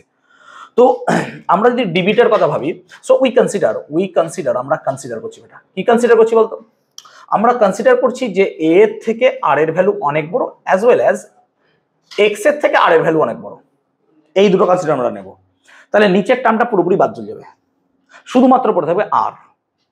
তাহলে আমরা যদি তাই দেখি, তাহলে কি পড়ে থাকছে দেখ, তাহলে পড়ে থাকছে কি স্যার বি, যদি দেখি আমরা তো বি মানে ইন্টিগ্রেট করে দেবো টোটাল ম্যাগনেটিক ফিল্ড। তো টোটাল ম্যাগনেটিক ফিল্ডের ইন্টিগ্রেশনের লিমিট কত হবে স্যার, স্যার লিমিট শুরু হবে এইখান থেকে এত দূর পর্যন্ত, তাহলে জিরো যদি ধরো এটা হবে মাইনাস এল, এটা কি হবে প্লাস এল, তাহলে লিমিটটা আমার নিশ্চয়ই কি হবে মাইনাস এল থেকে প্লাস এল এর মধ্যে লিমিট হবে। এবং কি হবে স্যার মিউ জিরো, দেখ N I A square by 2, A তো বাদ চলে গেল, তাহলে কি পড়ে থাকলো আর স্কোয়ার মানে কত আর কিউব, বল আর কিউব, আর কি পড়ে থাকলো ডি এক্স, এটাই পড়ে থাকলো নাকি, আর কিছু পড়ে থাকলো না আমার, দেখলে ভালো করে। এবার এইগুলো তো সবই কনস্ট্যান্ট, ডিস্টেন্সটাও কনস্ট্যান্ট, কত দূরে বার করবি, এ তো রেডিয়াস কনস্ট্যান্টই, আই কারেন্ট পাঠাচ্ছি কনস্ট্যান্ট, এন কনস্ট্যান্ট, সবই কনস্ট্যান্ট। তো বেসিক্যালি বি সমান কত দাঁড়াচ্ছে স্যার, বাদ দিয়ে দেন কনস্ট্যান্ট গুলো, তাহলে mu zero n I square by 2r cube integration of dx with limit minus l থেকে প্লাস এল। তাহলে ডিএক্স এর ইন্টিগ্রেশন মাইনাস এল থেকে প্লাস এল মানে কত 2l হয়, এটা জানিস নিশ্চয়। কি করে হলো স্যার, ইন্টিগ্রেশন অফ ডিএক্স মানে কত হয় এক্স, লিমিট কত মাইনাস এল থেকে প্লাস এল মানে কত L minus of minus L, কত হয়ে গেল 2l। তাহলে ইন্টিগ্রেশন অফ মাইনাস এল থেকে প্লাস এল ডিএক্স এর ইন্টিগ্রেশন হয় 2l, তো 2l টা বসাবো এবার আমি। তো magnetic field mu zero n I A square into 2l 2r cube. এখন আমার লক্ষ্য যেন তেন প্রকরণ এইটা আনবো আমি, তাহলে এইটা আনতে গেলে পাই দরকার, তাহলে নিচে পাই বসাবো। তো এক্স্যাক্টলি আমি কি করবো, মিউ জিরো বাই 4 পাই আমি চয়েসই করে নেবো, এটা 4 পাই নিয়েই নিলাম। তাহলে আমাকে ওপরে কি আনতে হবে ভালো করবো, ওপরে কি আনতে হবে, ওপরে আনতে হবে কি না, তো এই জিনিসটা, তাহলে এইটা আগে নিয়ে চলে আয়। তাহলে দেখ 2l n i pi S করে আমি নিয়ে চলেই এলাম। এবার কি কি আছে দেখ, আচ্ছা মিউ জিরোটা পড়েই রয়েছে, এন আছে, আই আছে, 2l আছে, এ স্কোয়ার আছে, সবই আছে, শুধু পাইটা ছিল না বলে পাই চলে এলো, শুধু পাইটা ছিল না পাই চলে এলো। আর এখানে 4টা অবাঞ্ছিত এসছে, তাহলে এখানে কত গুণ হবে অ্যাকচুয়ালি 2, কেন 4 গুণ হবে, নিচে 2টা কোথায় যাবে তাহলে, এই 2 আর 4 কেটেই তো 2 পড়ে থাকবে না, আর নিচে কি পড়ে থাকবে তাহলে আর কিউব, বুঝতে পারলো ব্যাপারটা। এবার এই জিনিসটা মানেই তো হচ্ছে আমার কি পি বা পিএম, তাহলে বেসিক্যালি বি সমান কত হবে mu zero by 4 pi 2 pm by R cube, exactly same as previous, যেটা আমরা একটু আগেই ওই ম্যাগনেটের জন্য ম্যাগনেটিক ফিল্ড বার করলাম অ্যাক্সিয়াল পয়েন্টে।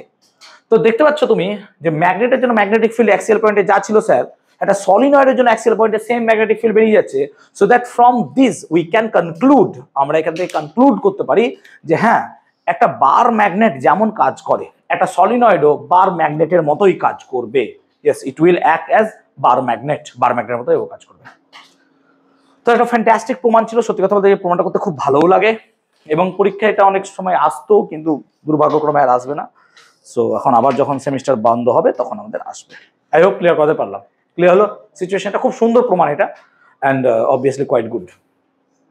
ওকে, এখন আমরা কি বলছি যে একটা সার্কুলার লুপ সে ম্যাগনেটিক ফিল্ড তৈরি করে। অবভিয়াসলি স্যার একটু আগে বুঝিয়েছেন, আমি আগের ক্লাসেও বুঝিয়েছি, circular loop magnetic field create করে।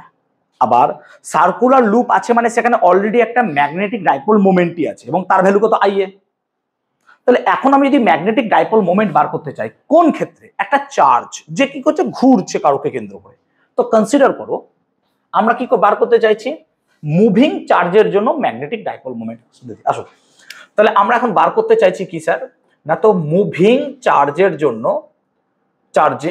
জন্য ম্যাগনেটিক ডাইপোল মোমেন্ট, আমরা এটা বার করতে চাইছি ভাই, সিম্পল ম্যাগনেটিক ডাইপোল মোমেন্ট। আচ্ছা তোদের বোধহয় ছায়ার ইলেকট্রোস্ট্যাটিক্স কমপ্লিট হয়ে গেছে মোটামুটি ওভারঅল, কারশফ বোধহয় করা হয়নি না, কারশফটা বাকি আছে, কারশফ বলতে ইলেকট্রিসিটিটাই বাদ আছে পুরোটা।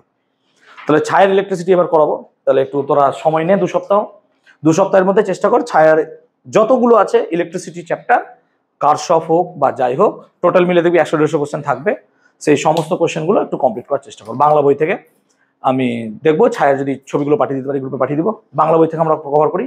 আর ক্যাপাসিটার থেকে বোধহয় কিছু বাকি ছিল, সেদিন আমরা ক্যাপাসিটার থেকে শুরু করে দেবো, আর ইলেকট্রিসিটি যতটা হয় শুরু হবে শেষ হবে, ঠিক আছে? তো আমরা সেকেন্ড 2 সপ্তাহ টাইম নিচ্ছি, আজকে হচ্ছে জুলাই, তো জুলাইয়ের এন্ডে আমরা মোটামুটি এটা কমপ্লিট করে নেবো।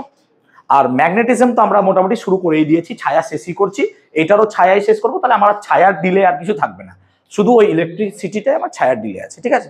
তাহলে প্রত্যেকটা চ্যাপ্টার আমি এমসিকিউ কমপ্লিট করে দেবো, আর তোমার বেসিক নিউমেরিক্যালস গুলো মোটামুটি কমপ্লিট করবো। আমি তো টিপিপি করাচ্ছি, আমার যা যা টিপিপি চলছে, সো আই হোপ কোনো রকম সমস্যা হওয়া উচিত নয়। তো কনসিডার করছি আমরা এরকম। তো ধরো একটা চার্জ কিউ সেরকম একটা বৃত্তাকার পথে না তো ঘুরছে, যার রেডিয়াস হচ্ছে আর। সো একটা চার্জ কি হচ্ছে ঘুরছে, কনসিডার করো যে একটা চার্জ হচ্ছে কত কিউ, আর radius of the circular loop কত আর। আর বৃত্তাকার পথে ঘুরছে, এখানে আসবা, আর বৃত্তাকার পথে ঘুরছে। তাহলে এখন আমরা যদি এর ম্যাগনেটিক মোমেন্ট বার করতে চাই, ডাইপোল মোমেন্ট অ্যাকচুয়ালি, তাহলে ম্যাগনেটিক মোমেন্ট বার করতে গেলে তো স্যার আই এ লাগবে। দেখ এ তো জানি আমি পাই আর স্কয়ার, আই জানি না। তাহলে আই মানেটা কি স্যার? আই মানে হচ্ছে charge by time into a, ভালো করে বলছো। আর এই টাইম মানে কি, এক পাক ঘুরছে তাতে যে টাইম, তাহলে এই টাইমটাকে আমি টাইম পিরিয়ডও তো ভাবতে পারি না, এই জায়গাটাই ভালো করে বোঝো।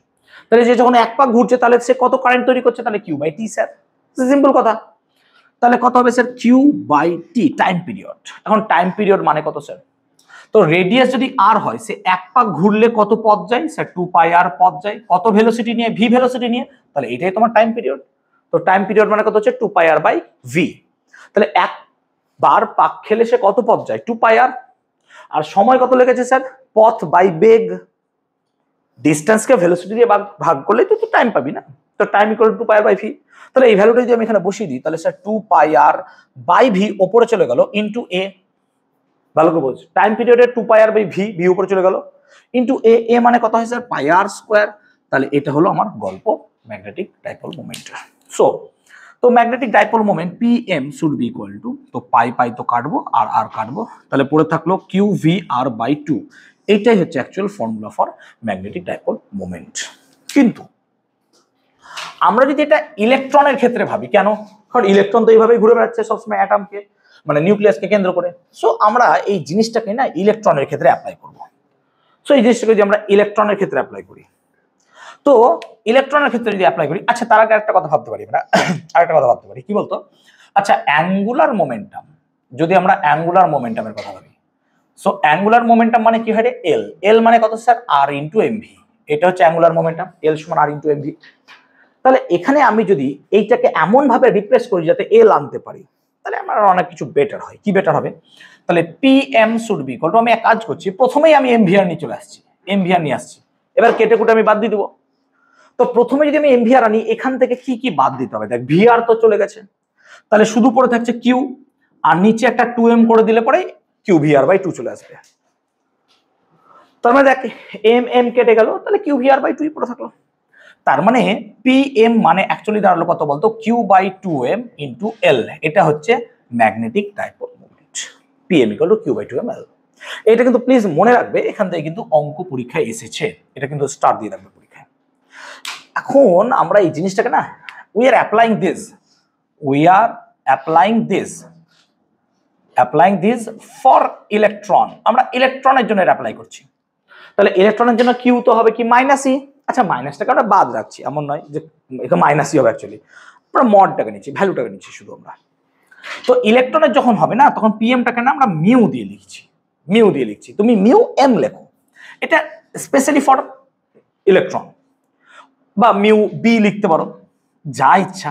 আমি মিউ লিখছি, মিউ এম লিখছি, মিউ এম। তাহলে মিউ এম কত হবে?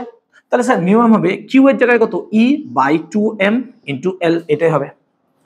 এখন আমরা যদি ক্লাস 11 কেমিস্ট্রিতে বোরের তত্ত্বে চলে যাই, বোরস পস্টুলেটস, তো আমরা যদি বোর পস্টুলেটস থেকে দেখি, তাহলে angular momentum should be equals to nh by 2 pi for those electron who wish to revolve around the nucleus. ইলেকট্রনগুলোর angular momentum h by 2 pi এর সাথে কি হবে, ইন্টিজার মাল্টিপ্লিকেশন, যাতে করে তারা সেভাবে ঘুরতে পারে। আর আমরা যদি এখানে দেখি h বাই 2 পাই, এই h বাই 2 পাইটাকে আমরা h কাট আকারে লিখি, h কাট। তাহলে এল সমান আমরা এখানে দেখতে পারি nh কাট। এইটা অ্যাকচুয়ালি সিগনিফাই করে যে অ্যাঙ্গুলার মোমেন্টাম ইজ কোয়ান্টাইজড। তোমরা এটা কোয়ান্টাম পড়েছো, তাহলে অ্যাঙ্গুলার মোমেন্টামও কোয়ান্টাইজড, আবার স্পিনও কিন্তু কোয়ান্টাইজড, সেজন্য স্পিন কোয়ান্টাম নাম্বার পেয়েছিলে। সো এইটাকে বলা হয় অ্যাকচুয়ালি বোরের quantum condition, this called quantum condition for Bohr's postulates. Okay, তাহলে এল সমান কত ছিল, nh কাট। তাহলে এল এর ভ্যালু যদি আমি nh কাট বসাই, তাহলে according to this mu M you should get nh cut by 2m। এখন এনটা হচ্ছে সংখ্যা, বাকিগুলো সবই দেখো ভ্যালু আছে। তো আমি যদি এইভাবে লিখতে চাই যে nh cut by 2m into n, এইটা হচ্ছে ম্যাগনেটিক ডাইপোল মোমেন্ট, কার জন্য, ফর ইলেকট্রন। আর এনটা কি ভাই, কোয়ান্টাম নাম্বার। তাহলে এখান থেকে আমরা এটাও বলতে পারি যে magnetic dipole moment is also quantised, because N আছে ভাই বসে। তাহলে আমরা এখান থেকে বলতে পারি একটা ইলেকট্রন যখন ঘুরছে তার জন্য যে ম্যাগনেটিক ডাইপোল মোমেন্টটা পাচ্ছ না বেটা, সেটা হচ্ছে কোয়ান্টাইজড। তাহলে magnetic dipole moment is also, so magnetic dipole moment is also quantised. এখান থেকে আমরা এই জিনিসটা কিন্তু বুঝতে পারি, ম্যাগনেটিক ডাইপোল মোমেন্টও কোয়ান্টাইজড। যাও, তাহলে ম্যাগনেটিক ডাইপোল মোমেন্ট বেটা পেয়ে গেছো, কোয়ান্টাইজড হয়ে যাচ্ছে, দেখে নাও তুমি। কেন বলো তো, এন আছে বলে, আর এন মানে তো কোয়ান্টাম নাম্বার। এন এর ভ্যালু 1 2 3 4 হলে পরে এটা কি হবে, মিউ এম এর ভ্যালু আলাদা আলাদা পাবি তো। আবার দেখ, এন এর ভ্যালু কখনো ফ্র্যাকশন হতে পারে না, 1.2 1.3 1.4 এগুলো হতে পারে না। সো মিউ এম এর ভ্যালু কি হবে, কোয়ান্টাইজডই থাকবে। মিউ এম এর ভ্যালু কি থাকবে, কোয়ান্টাইজডই থাকবে। তো এই জায়গাটা এইভাবে পেতে পারি, আমরা পেতে পারি, তো পেলাম। ক্লিয়ার? এখন আমরা যে এই ইকুয়েশনটাকে একটু আরো ভালো করে দেখতে চাই, দেখো তো বেসিক্যালি যদি আমরা দেখতে চাই তো কি পাবো, দেখো তাহলে আমরা ওই ইকুয়েশনটা একটু সাজাচ্ছি। দেখো তো mu M should be equal to nh cross by 2m, যেটা লিখছি nh ক্রস বাই 2m, এইটাকে আমরা বলছি বোর ম্যাগনেটন, মিউ বি দিয়ে লিখলাম বোর ম্যাগনেটন ইনটু n। তাহলে বোর ম্যাগনেটন এটা একটা কনস্ট্যান্ট রাশি, বোর ম্যাগনেটন। হ্যাঁ এই জায়গাটা, এই যে nh, nটাকে বাইরে বার করে দিলাম, eh ক্রস বাই 2m আছে, তাহলে eh কাট বাই 2m, যা eh কাট বাই 2m, তাহলে eh কাট বাই 2m যেটা দেখছো, এই eh কাট বাই 2m টাকে আমি বলছি বোর ম্যাগনেটন। এবার হ্যাঁ হ্যাঁ, ও আচ্ছা এটা ই দে, আমার ভুল হয়েছে, না আমাকে বল, সেটা লিখতে গিয়ে হয়তো মিস্টেক হয়েছে। eh কাট বাই 2m, ঠিক আছে এবার ঠিক আছে। তো তাহলে eh কাট বাই 2m যেটা দেখছো সেটাকে বলছি বোর ম্যাগনেটন, এবং এটাকে আমি মিউ বি সাইন দিয়ে লিখছি। এবং দেখো ফর ইলেকট্রন এর ভ্যালু কিন্তু কনস্ট্যান্ট, কেন, ই এর value constant, h Planck's constant by 2 pi constant, m এর ভ্যালুও কনস্ট্যান্ট। সো বেসিক্যালি বোর ম্যাগনেটনের ভ্যালু কনস্ট্যান্ট। এবার আমাকে বলো তো বোর ম্যাগনেটনের ইউনিট কত হবে, বোর ম্যাগনেটনের ইউনিট কত হবে, প্লিজ বলো।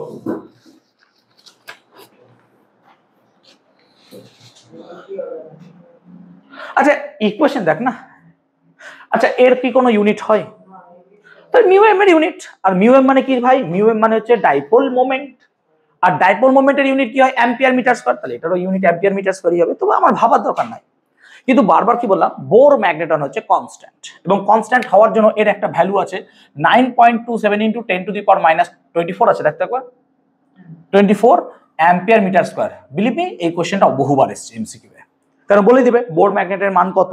আর তোমাদেরও আসতে পারে ভাই 35 মার্কস, এমন তো নয় যে শুধু অঙ্কই দেবে, থিওরি এরকম ভাবে দু একটা কোশ্চেন দিয়ে দিতেই পারে, যেটা আমরা হয়তো জানি না। তো 9.27 ইন্টু, এটা একটু মনে রাখবে, 10⁻⁻24 অ্যাম্পিয়ার মিটার স্কয়ার, এটা হচ্ছে বোর ম্যাগনেটনের ভ্যালু, এবং এটা হচ্ছে মিউ বি দিয়ে আমরা এটাকে সিম্বলাইজ করব। এখন তাহলে আমরা কি বুঝলাম, আমরা সিম্পল বুঝলাম যে কোনো একটা ইলেকট্রন নিউক্লিয়াসকে কেন্দ্র করে ঘুরছে, তাহলে তার আশেপাশে একটা ম্যাগনেটিক ডাইপোল মোমেন্ট ক্রিয়েট হচ্ছে, আর ম্যাগনেটিক ডাইপোল মোমেন্ট মানে সেখানে ম্যাগনেটিজম আছে ভাই, সিম্পল। তাহলে আমরা কেন প্রথমে ম্যাগনেটিক প্রপার্টিজ অফ ম্যাটারে ফেকোনির কথা বললাম, ফেরাস কোয়ান্টিকেল? তাহলে প্রত্যেকটা হাইড্রোজেন থেকে শুরু করে আমরা যদি একদম আনান অক্টোনিয়াম পর্যন্ত যদি যাই, প্রত্যেকটাতেই ইলেকট্রন ঘুরছে, আর ইলেকট্রন ঘোরার জন্য প্রত্যেকটাতে একটা করে ম্যাগনেটিক ডাইপোল মোমেন্ট আছে। তাহলে আমরা কেন শুধু ফেরাস কোবাল্ট নিকেলের মধ্যেই এরকম ম্যাগনেটিক ফিল্ড জেনারেট বা ম্যাগনেটিক ফিল্ড বা এরকম ম্যাগনেটাইজেশন দেখতে পাই, আমরা অন্য ম্যাটেরিয়ালের মধ্যে দেখতে পাই না কেন? তার জন্য হচ্ছে ওরিয়েন্টেশন দায়ী। ওরিয়েন্টেশনগুলো এমন হয় যে ফেরাস কোবাল্ট নিকেল এরকম কিছু এলিমেন্ট বাদে বাকিগুলো টোটাল ম্যাগনেটিক মোমেন্টগুলো কি হয়, জিরো হয়ে যায়। কেন? ভেক্টর কোয়ান্টিটি ভাই। তো যেহেতু ম্যাগনেটিক ডাইপোল মোমেন্ট একটা ভেক্টর কোয়ান্টিটি, তাহলে সেই কারণে ওদের ওরিয়েন্টেশনের উপর কিন্তু সেটা ডিপেন্ড করছে। এই ওরিয়েন্টেশনের জন্য কিন্তু একটা আলাদা কোয়ান্টাম নাম্বার পাওয়া যায়, ভবিষ্যতে পড়বি তোরা। তো এই ওরিয়েন্টেশনের জন্য কি হয়, টোটাল ম্যাগনেটিক ফিল্ডটা কি হয়ে যায়, জিরো হয়ে যায়। সেই জন্য সেই সমস্ত পদার্থগুলো ম্যাগনেটিক ফিল্ডের জন্য রেসপন্স করে না, কিন্তু বলা ভুল। কেন বলা ভুল? কারণ প্রত্যেকটা পদার্থের মধ্যেই যেহেতু এই ঘটনাগুলো ঘটে, তাহলে তাদেরকে যদি ম্যাগনেটিক ফিল্ডের মধ্যে রাখা হয়, তারা যদি হয় 0.1% হলেও তারা একটু হলেও ম্যাগনেটিক প্রপার্টি শো করবে। শো ইন দ্য সেন্স করবে যে কেউ ম্যাগনেটের দ্বারা 0.1% অ্যাট্রাক্ট হতে পারে, আবার কেউ ম্যাগনেট দ্বারা 0.1% বিকর্ষিতও হতে পারে। কিন্তু যারা ফেকও নিয়ে থাকবে না, তারা 0.1% হবে না, তারা 80, 90, 100% এরকম। কেন পার্সেন্টেজটা এরকম পার্থক্য হয়ে গেল? ওই যে ওরিয়েন্টেশনের জন্য। তাদের মধ্যে এগুলো দেখা যাচ্ছে না, কিন্তু ফেরাস কোবাল্ট নিকেলের গঠনটা এমন হয়ে গেছে যে তাদের মধ্যে কি হচ্ছে, এইরকম ঘটনা লক্ষ্য করা যাচ্ছে। এটাকে আমরা ওরিয়েন্টেশন দিয়ে বলতে পারছি। আর একটা ঘটনা হয় লন্ডন ডিবাই থিওরি। লন্ডন ডিবাই থিওরি দিয়েও আমরা ম্যাগনেটিক প্রপার্টিজ গুলোকে ব্যাখ্যা করতে পারি, যেটা তোমাদের এখন নেই। আর একটা ঘটনা হয় ডুমেন থিওরেম। ডুমেন থিওরেমে কি করা হয়, একটা চুম্বক পদার্থকে কতগুলো ডুমেনে ভাগ করা হয়, এবং সেই ডুমেনগুলো ম্যাগনেটিক মোমেন্টগুলোকে ক্যালকুলেট করা হয়। যদি তাদের ম্যাগনেটিক মোমেন্ট টোটাল জিরো হয়ে যায়, দ্যাট মিনস এটা কোনোদিন ম্যাগনেট হলো না। কিন্তু ওই লোহাকে যদি নর্মাল দেখো, নর্মালি তো সে লোহা অন্য লোহাকে আকর্ষণ করে না, তার মানে তোমার সেই মুহূর্তে টোটাল ম্যাগনেটিক ফিল্ড কত, বা ম্যাগনেটিক ডাইপোল মোমেন্ট জিরো। কিন্তু যদি তাকে আমি অন্য একটা ম্যাগনেটিক ফিল্ডে প্লেস করি, তখন তার ডোমেনগুলো চেঞ্জ হয়ে যায়, ওরিয়েন্টেশন চেঞ্জ হয়, চেঞ্জ হচ্ছে, তার ফলে সে এইরকম ভাবে তৈরি করতে পারছে নিজেদেরকে, সেই কারণে এটা হচ্ছে। তো এটা বলা যেতে পারে। আবার যদি আমরা এটাকে বাদ দিই, প্রত্যেকটা ইলেকট্রন কিন্তু আবার নিজের অক্ষের চারিদিকে ঘুরছে, দ্যাটস কল্ড স্পিন। তাহলে প্রত্যেকটা পার্টিকেলের মধ্যে এরকম একটা ঘোরার জন্য ম্যাগনেটিক ডাইপোল মোমেন্ট জেনারেট হয়। আবার ইলেকট্রনগুলো কি হচ্ছে, প্রত্যেকটা উপকক্ষ বা কক্ষ হোয়াটএভার ইউ ক্যান সে, তার মধ্যে থাকাকালীন স্পিন হচ্ছে, একটা স্পিন আপ হলে একটা স্পিন হচ্ছে ডাউন। তাহলে এই স্পিনগুলোর জন্য কিন্তু আমাদের কি হচ্ছে, ম্যাগনেটিক ফিল্ড বা ম্যাগনেটিক ডাইপোল মোমেন্ট জেনারেট করতে পারে। তাকে বলা হয় অন্তর্নিহিত স্পিন বা ইন্ট্রিনজিক স্পিন ম্যাগনেটিক মোমেন্ট। তোমরা একটু দাগ দিয়ে রেখে দিও, বা কথাটা শুনে রাখো, দাগ দিতে হবে না। ইন্ট্রিনজিক স্পিন ম্যাগনেটিক মোমেন্ট, ঠিক আছে? কথাটা উল্লেখ এই কারণে করলাম যে যাতে এই জায়গাটা পড়ো, তোমরা একদম বাদ রেখে দিও না, ঠিক আছে? তো একটা অ্যাটমের মধ্যে কি করে ম্যাগনেটিজম তৈরি হয় বা এগুলো দেখা যায়, সেটা আমরা মোটামুটি এখানে বলার চেষ্টা করলাম। এবার চৌম্বক আবেশ রেখা বা ম্যাগনেটিক লাইন্স। ম্যাগনেটিক লাইন্স কি? তো ধরো কোনো একটা জায়গায় চুম্বক রেখেছো, তাহলে সেখান থেকে কি হবে, ম্যাগনেটিক লাইন্স বেরোবে, যেটাকে আমরা ম্যাগনেটিক ফোর্স অফ লাইন্স বলি। তো ধরো কোনো একটা জায়গায় এরকম ভাবে ম্যাগনেটিক ফোর্স অফ লাইন্স যাচ্ছে, ম্যাগনেটিক ফোর্স অফ লাইন্স যাচ্ছে, এবং তারা হচ্ছে সুষম ইন দ্য সেন্স যে তাদের মধ্যে ডিস্টেন্স গুলো হচ্ছে ইকুয়াল, এরকম ভাবে ম্যাগনেটিক ফোর্স অফ লাইন্স গুলো যাচ্ছে। এবার আমি কি করলাম, এর মধ্যে কোন একটা ম্যাটেরিয়ালকে রেখে দিলাম। এবার ম্যাটেরিয়ালকে রেখে দিলে যেহেতু ইলেকট্রনগুলো ঘুরছে, তাদের ম্যাগনেটিক মোমেন্ট আর এর ম্যাগনেটিক ফিল্ড ইন্টারঅ্যাক্ট করবে। ইন্টারঅ্যাক্ট করার জন্য কি হবে, কিছু কিছু ক্ষেত্রে দেখা যায় বলরেখাগুলো তার মধ্যে ঢুকে যায়। তাহলে কিছু বলরেখা তার মধ্যে ঢুকে গেলে, ধরো আমি এখানে আমি কোনো প্লেস করলাম কোনো একটা পদার্থকে, তো দেখা যাচ্ছে যে এটা সোজা যাওয়ার কথা ছিল, কিন্তু সোজা না গিয়ে একটু সামান্য পরিমাণ বেঁকে যাচ্ছে। তাহলে সামান্য পরিমাণ বেঁকে যাচ্ছে এবং সামান্য পরিমাণ বেঁকে বেরোচ্ছে। তাহলে এইগুলো এরকম করে কি হচ্ছে, সামান্য পরিমাণ চেঞ্জ হয়ে যাচ্ছে। কেন হচ্ছে? বিকজ অফ দ্য ইন্টারাকশনের জন্য এটা দেখা যাচ্ছে। তাহলে এইভাবে ঢুকছে। এবার ধরো এই পদার্থের মধ্যে দেখা যাচ্ছে যে এই বারবার শুনছি এই জায়গাটা ভালো কথা, এই জায়গাটা ভালো কথা, এই দিকে যাওয়ার কথা ছিল, কিন্তু বাই চান্স একে প্লেস করেছে বলে কি হচ্ছে, এ নিজের পাথটাকে চেঞ্জ করে সামান্য পরিমাণ ঢুকিয়ে যাচ্ছে এদিকে। তার মানে এ কি হচ্ছে, সামান্য পরিমাণ ম্যাগনেটিক ফিল্ড দ্বারা অ্যাট্রাকটিভ নেচারকে দেখাচ্ছে বা প্রপোজ করছে। কেমন ভাবে? আমি বারবার বললাম, এখানে যদি ম্যাগনেটিক ফিল্ড তৈরি হয়, এইদিকে যাচ্ছে মানে নর্থ সাউথ, তাহলে লজিক্যালি এটা যদি নর্থ হয় না, তাহলে বেসিক্যালি এই জায়গাটায় সব সাউথ পোল তৈরি হবে। কেন বলো তো? নর্থ সাউথকে টানবে, তো সাউথ এখানে নর্থ যাবে না, তো নর্থ গুলো কোন দিকে তৈরি হবে ভাই? এইদিকে নর্থ পোল গুলো তৈরি হবে। এইরকম ভাবে সাউথ নর্থ তৈরি হয়। তার মানে বাইরের ম্যাগনেট, ভালো করে শুনবি প্লিজ, বাইরের ম্যাগনেটিক ফিল্ডের জন্য না ভেতরে এমন ঘটনা ঘটছে যে ভেতরে দেখ একটা অপোজিট দিকে ম্যাগনেটিক ফোর্স অফ লাইন্স তৈরি হয়ে যাচ্ছে। এবং এই ম্যাগনেটিক ফোর্স অফ লাইন শুধু ভেতরেই থাকছে কেন, তো বাইরেও বেরোতে পারে। তার মানে একটা নর্মাল পদার্থকে রেখেছি, যখন এটাকে বাইরে রেখেছিলাম তখন এখানে ম্যাগনেটিক ফিল্ড যদি B0 হয়, একে প্লেস করার পর আর B0 পাবি না, এবার চেঞ্জ হয়ে যাবেই। এবং এটা যদি অয়স্চম্বক পদার্থ হয়, পরে পড়াবো, মানে কি ম্যাগনেটিক ম্যাটেরিয়াল যেগুলো হয়, তাহলে এখানে আরো ড্রাস্টিক্যালি চেঞ্জ দেখা যাবে। এবার যদি কিছু পদার্থ আছে তারা ধরো ইন্টারাক্ট করছে, কিন্তু এরকম ইন্টারাক্ট করছে না, কেমন? তারা সামান্য পরিমাণ বিকর্ষণ ধর্মী হচ্ছে, তাহলে কি হতো বলতো? তাহলে এই জায়গাটার জিনিসটাকে এইখানে না ঢুকে সামান্য করে এইরকম ভাবে বেরিয়ে যেত। বুঝতে পারছি ব্যাপারটা?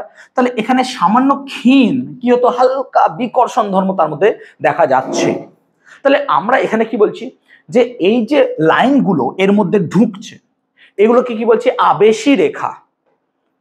আবেশী রেখা মানে ইনডিউসিং লাইন, এরা ইনডিউস করছে এর মধ্যে ঢুকে তার মধ্যে ম্যাগনেটিক ফিল্ডকে জেনারেট করানোর চেষ্টা করছে, ইনডিউসড করছে। আর এগুলোকে আমরা বলতে পারি ইনডিউসড মানে এগুলো ইনডিউসড হয়েছে বলে এই ম্যাগনেটিক ফিল্ড অফ লাইন্স গুলো তৈরি হয়ে গেছে এর মধ্যে। লোহা হলে এই ইনডিউসড ম্যাগনেটিক লাইন্স গুলো কিন্তু যথেষ্ট তীব্র হবে লোহা হলে। আবার যদি তামা ফামা হয়, সামান্য পরিমাণ বিকর্ষণ ধর্মী হবে। আবার অন্য ম্যাটেরিয়াল হলে সামান্য পরিমাণ আকৃষ্ট হবে। এর ওপর ভিত্তি করে এই ম্যাটেরিয়াল গুলোকে আমরা 3 ভাগে ভাগ করবো, এবং এটা করেছিলেন প্রথম বিজ্ঞানী মাইকেল ফ্যারাডে প্রথম 3 ভাগে ভাগ করেছিলেন। একটাকে বলেছিল কি, যে অয়স্চম্বক পদার্থ বা ফেরোম্যাগনেটিক ম্যাটেরিয়াল। একটাকে বলা হলো কি তিরস্চম্বক ম্যাটেরিয়াল, মানে হচ্ছে কি ডায়াম্যাগনেটিক ম্যাটেরিয়াল। আর একটাকে বলবো পরাচম্বক, প্যারাম্যাগনেটিক। দেখো পরা থেকে প্যারা এইভাবে মনে রাখিও, তাহলে মনে থাকবে প্যারাম্যাগনেটিক। আর যেগুলো অয়স্চম্বক হবে তারা ফেরোম্যাগনেটিক। অয়স্চম্বক পদার্থ কারা? যারা প্রচুর তীব্রভাবে চুম্বক দ্বারা আকৃষ্ট হয়, ফেকনি, এরা হচ্ছে অয়স্চম্বক পদার্থ বা ফেরোম্যাগনেটিক ম্যাটেরিয়াল। যারা খুব অল্প পরিমাণ আকৃষ্ট না হয়, বিকৃষ্ট মানে বিকর্ষিত হয়, তো তাদেরকে বলবো আমরা কি তিরস্চম্বক। এইভাবে ভাবো, তিরস্কার। তো তিরস্চম্বক কি হবে? ম্যাগনেট দ্বারা সামান্য পরিমাণ কি হবে? বিকর্ষিত হবে, তিরস্চম্বক পদার্থ। আর কি হবে? পরাচম্বক, তারা সামান্য পরিমাণ আকৃষ্ট হবে কার দ্বারা? ম্যাগনেটিক ফিল্ডের দ্বারা। তাহলে এইভাবে আমরা 3 প্রকার পদার্থ বুঝলাম। এছাড়াও অ্যান্টি ফেরোম্যাগনেটিক ম্যাটেরিয়ালস হয়, আরো অনেক রকম 2-1টা পাওয়া যায়, আমি এই মুহূর্তে বলছি না। বলো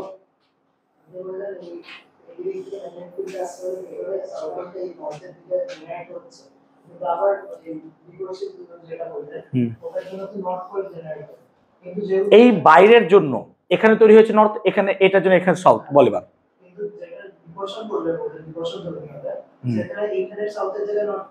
না না, এ তো তাই তৈরি করবে, কিন্তু কম পরিমাণ পারবে, বেশি পারবে না।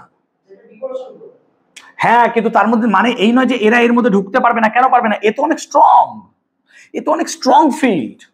তার মানে যেটা বাইরে দিয়ে, সেজন্য বারবার মন দিতে বললাম, যে যেটা বাইরে দিয়ে যাচ্ছিল সে কি হবে? বাইরে দিয়ে বেরিয়ে যাবে, আর ঢুকতে চাইবে না। কিন্তু যদি পরাচম্বক হয়, সে কি হবে বলতো? এইখান দিয়ে যাওয়ার সময় সামান্য বেন্ড হয়ে ঢুকে বেরিয়ে যাবে। আর যদি এটা অয়স্চম্বক হতো, তাহলে কি বলতো? এই মালটাও যেত না, এই মালটাও কি হতো? এইখানে এরকম ভাবে ঢুকে যেত, কারণ এ তীব্রভাবে আকর্ষণ করতো। আমি এই জন্য এরকম 3টে লাইন এঁকেছিলাম। বুঝতে পারছি ব্যাপারটা? ক্লিয়ার হয়েছে জিনিসটা? কারণ বাইরের ম্যাগনেটিক ফিল্ড স্ট্রং না, স্ট্রং এর জন্য তো এই ঘটনা ঘটছে। এটা স্ট্রং না হলে হতো না। তুমি খুব কম উইক দাও তো করবেই না। পড়া চৌম্বক তুমি বুঝতেই পারবে না, ডেইলি লাইফে এগুলো বোঝাই যায় না। তাহলে এইভাবে আমরা এগুলোকে ভাগ করতে পারি। আই হোপ ক্লিয়ার করাতে পেরেছি, সেজন্য এই জায়গাটা আমি বেশি বলছি না। এবার আমরা কি পড়বো, কয়েকটি চুম্বকীয় রাশি, সাম ম্যাগনেটিক কোয়ান্টিটিজ। ম্যাগনেটিক কোয়ান্টিটিজ মানে কি? প্রথমে আমরা পড়বো চৌম্বক ভেদ্যতা, যেটা অলরেডি পড়ে ফেলেছো।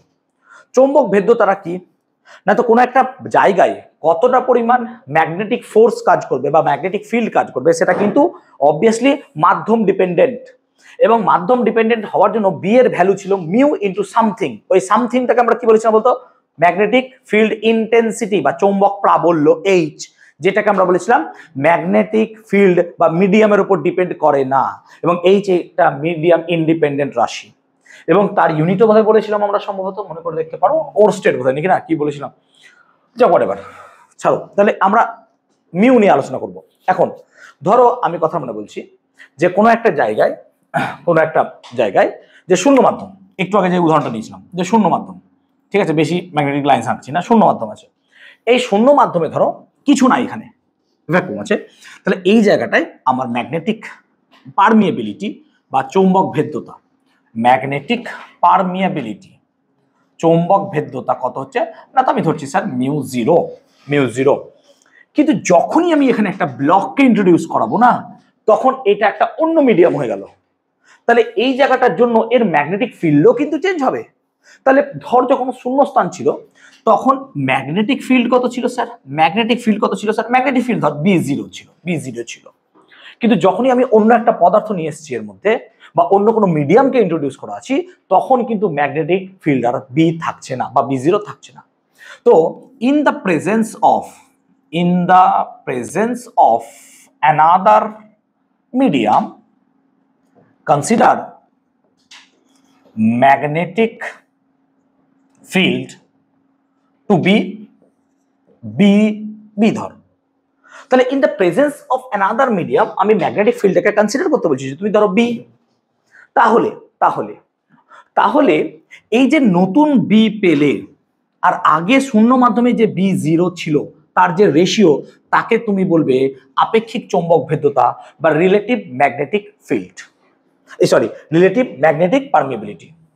তাহলে রিলেটিভ ম্যাগনেটিক পারমিয়েবিলিটি এটা মানে কি, কোনো একটা জায়গায় বি রেখেছো, মানে অন্য কোনো ম্যাটেরিয়াল ইন্ট্রোডিউস করার পর যে ম্যাগনেটিক ফিল্ড পেয়েছো, তাকে শূন্য মাধ্যমে করলে পরে যা হবে।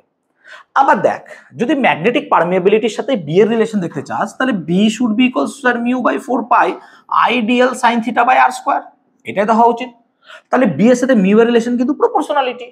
তাহলে বি এর জায়গায় আমি যদি শুধু মিউ লিখি অসুবিধা নাই, আর বি জিরোর জায়গায় যদি শুধু মিউ জিরো লিখি তাহলে অসুবিধা নাই, বাকি টার্মগুলো কেটে যাবে একটা লাস্টের জন্য।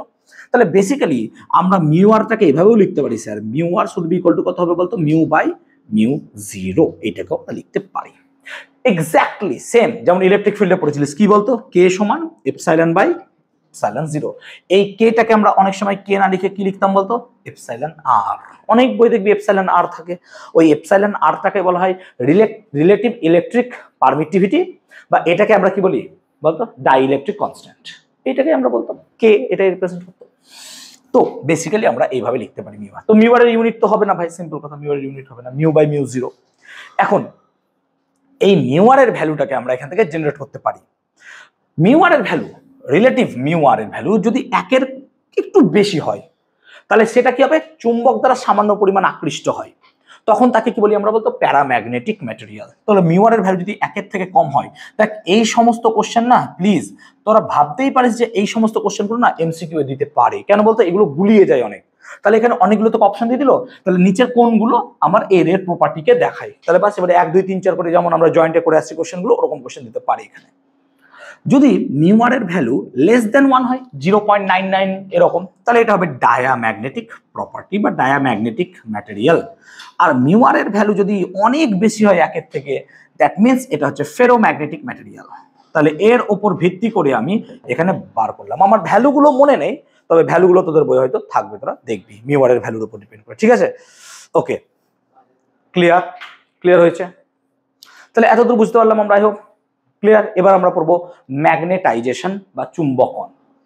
ম্যাগনেটাইজেশন কাকে বলে? দেখ লজিক ভাব, ম্যাগনেটাইজেশন লজিক ভাব, সিম্পল লজিক। আমরা যদি কোনো একটা ম্যাগনেটিক ম্যাটেরিয়ালকে নর্মালি ডিল করি, তাহলে সে তো কোনোদিনই চুম্বক নয় স্যার। লোহা চুম্বক নাকি? লোহা কোনোদিনই চুম্বক নয়। কিন্তু যখনই তাকে আমি ম্যাগনেটিক ফিল্ড, এক্সটার্নাল ম্যাগনেটিক ফিল্ডের কথা বলছি, এক্সটার্নাল ম্যাগনেটিক ফিল্ডে রাখছি না, সে চুম্বকের মতো আচরণ করছে। দ্যাট মিনস তার মধ্যে কিছু প্রপার্টিগত পরিবর্তন হয়েছে, যার ফলে সে এখন ম্যাগনেটিক প্রপার্টিকে আমাদেরকে শো করছে। এই যে কোনো একটা এক্সটার্নাল ফিল্ডের প্রেজেন্সে নিজের ম্যাগনেটিক প্রপার্টিটাকে এক্সাজারেট করা, সেটাকে আমরা কি বলছি? Actually magnetization.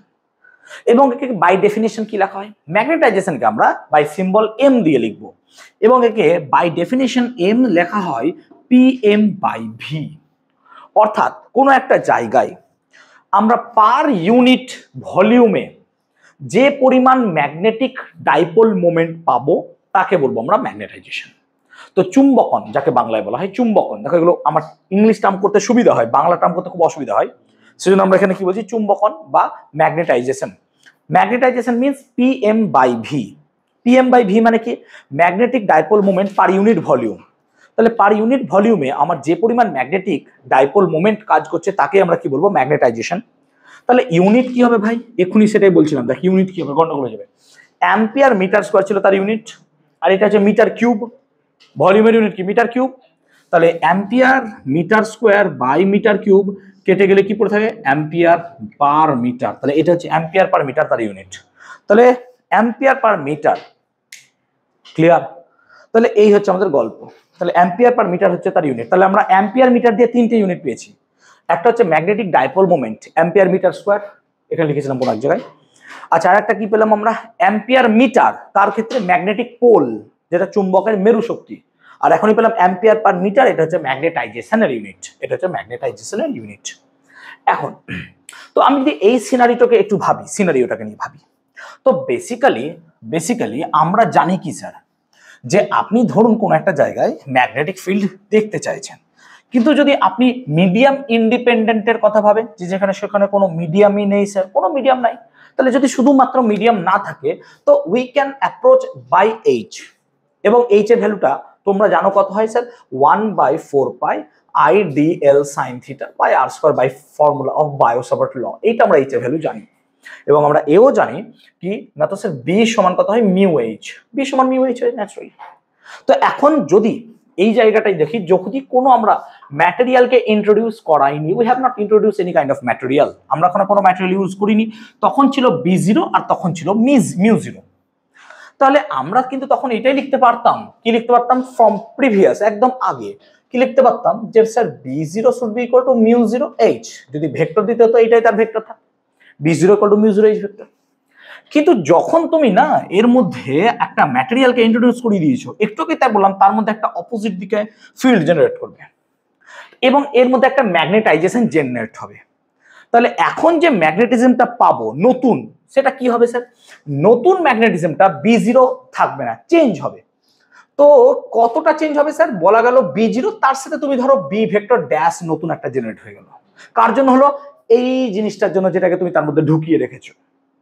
তাহলে এই জিনিসটা যার মধ্যে তুমি ঢুকিয়ে রেখেছো, এবার এই এইচটা কি ছিল স্যার? এইচটা তো এর ফিল্ড ছিল।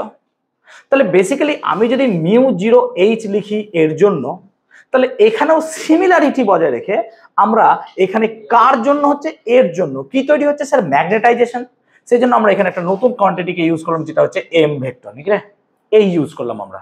So B vector equals to কত হয়ে গেল না, তো আমার হয়ে গেল mu zero H vector plus mu zero M vector. কি করে এই মিউ জিরো এমটা হঠাৎ লিখে ফেললেন স্যার? বিকজ কারণ এর সিমিলারিটিটাকে বজায় রাখলাম, এই সিমিলারিটিটাকে আমি বজায় রেখেছি। তাহলে এই হচ্ছে গল্প আমার, mu zero H vector plus mu zero M vector. M ভেক্টরটা কি?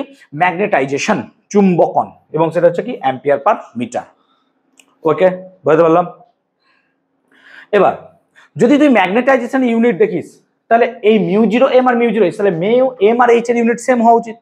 তাই হবেই অ্যাকচুয়ালি। কেন বলতো? দেখ এইচ এর ইউনিট কি ছিল? আগেই পড়িয়েছিলাম, বি বাই মিউ, নাকি রে? B by mu. আর বি এর ইউনিট কি ছিল বলতো? বি এর ইউনিট কি ছিল? বি এর ইউনিট ছিল sir weber per ampere metre. আর মিউ কি ছিল? উল্টো লিখলাম, এটা ছিল ওয়েবার পার মিটার স্কোয়ার, আর এটা ছিল ওয়েবার পার অ্যাম্পিয়ার মিটার, নাকি? তাহলে এইটা যদি এইচ এর ইউনিট দেখিস, কাটলো অ্যাম্পিয়ার, উপরে গেলে কত হয়ে যায়? Ampere metre minus one. দেখ এইচ এর ইউনিট সেম কিন্তু, যেমন দাঁড়ালো। সো ফিজিক্সকে তুমি পট করে চোখে দেখে ভুল বলতে পারো না, হ্যাঁ, তো তোমাকে ভেতরে ঢুকতে হবে। সো বেসিক্যালি তাহলে এই দাঁড়ালো। তাহলে এই ফাইনাল ইকুয়েশন এখন পর্যন্ত পেলাম। এখন কোন একটা পদার্থের মধ্যে কতটা পরিমাণ ম্যাগনেটাইজেশন তৈরি হবে সেটাকে আমরা পট করে বলতে পারবো? নো, আমরা পট করে বলতে পারি না। তাহলে কোনো একটা জায়গায় কতটা পরিমাণ ম্যাগনেটাইজেশন তৈরি হবে সেটা ডিপেন্ড করছে ম্যাটেরিয়াল টু ম্যাটেরিয়াল। যেমন ধর আমার কাছে লোহা আছে, তার ম্যাগনেটাইজেশন যা হবে, যদি অ্যালুমিনিয়াম থাকে তার ম্যাগনেটাইজেশন তো সেম হবে না।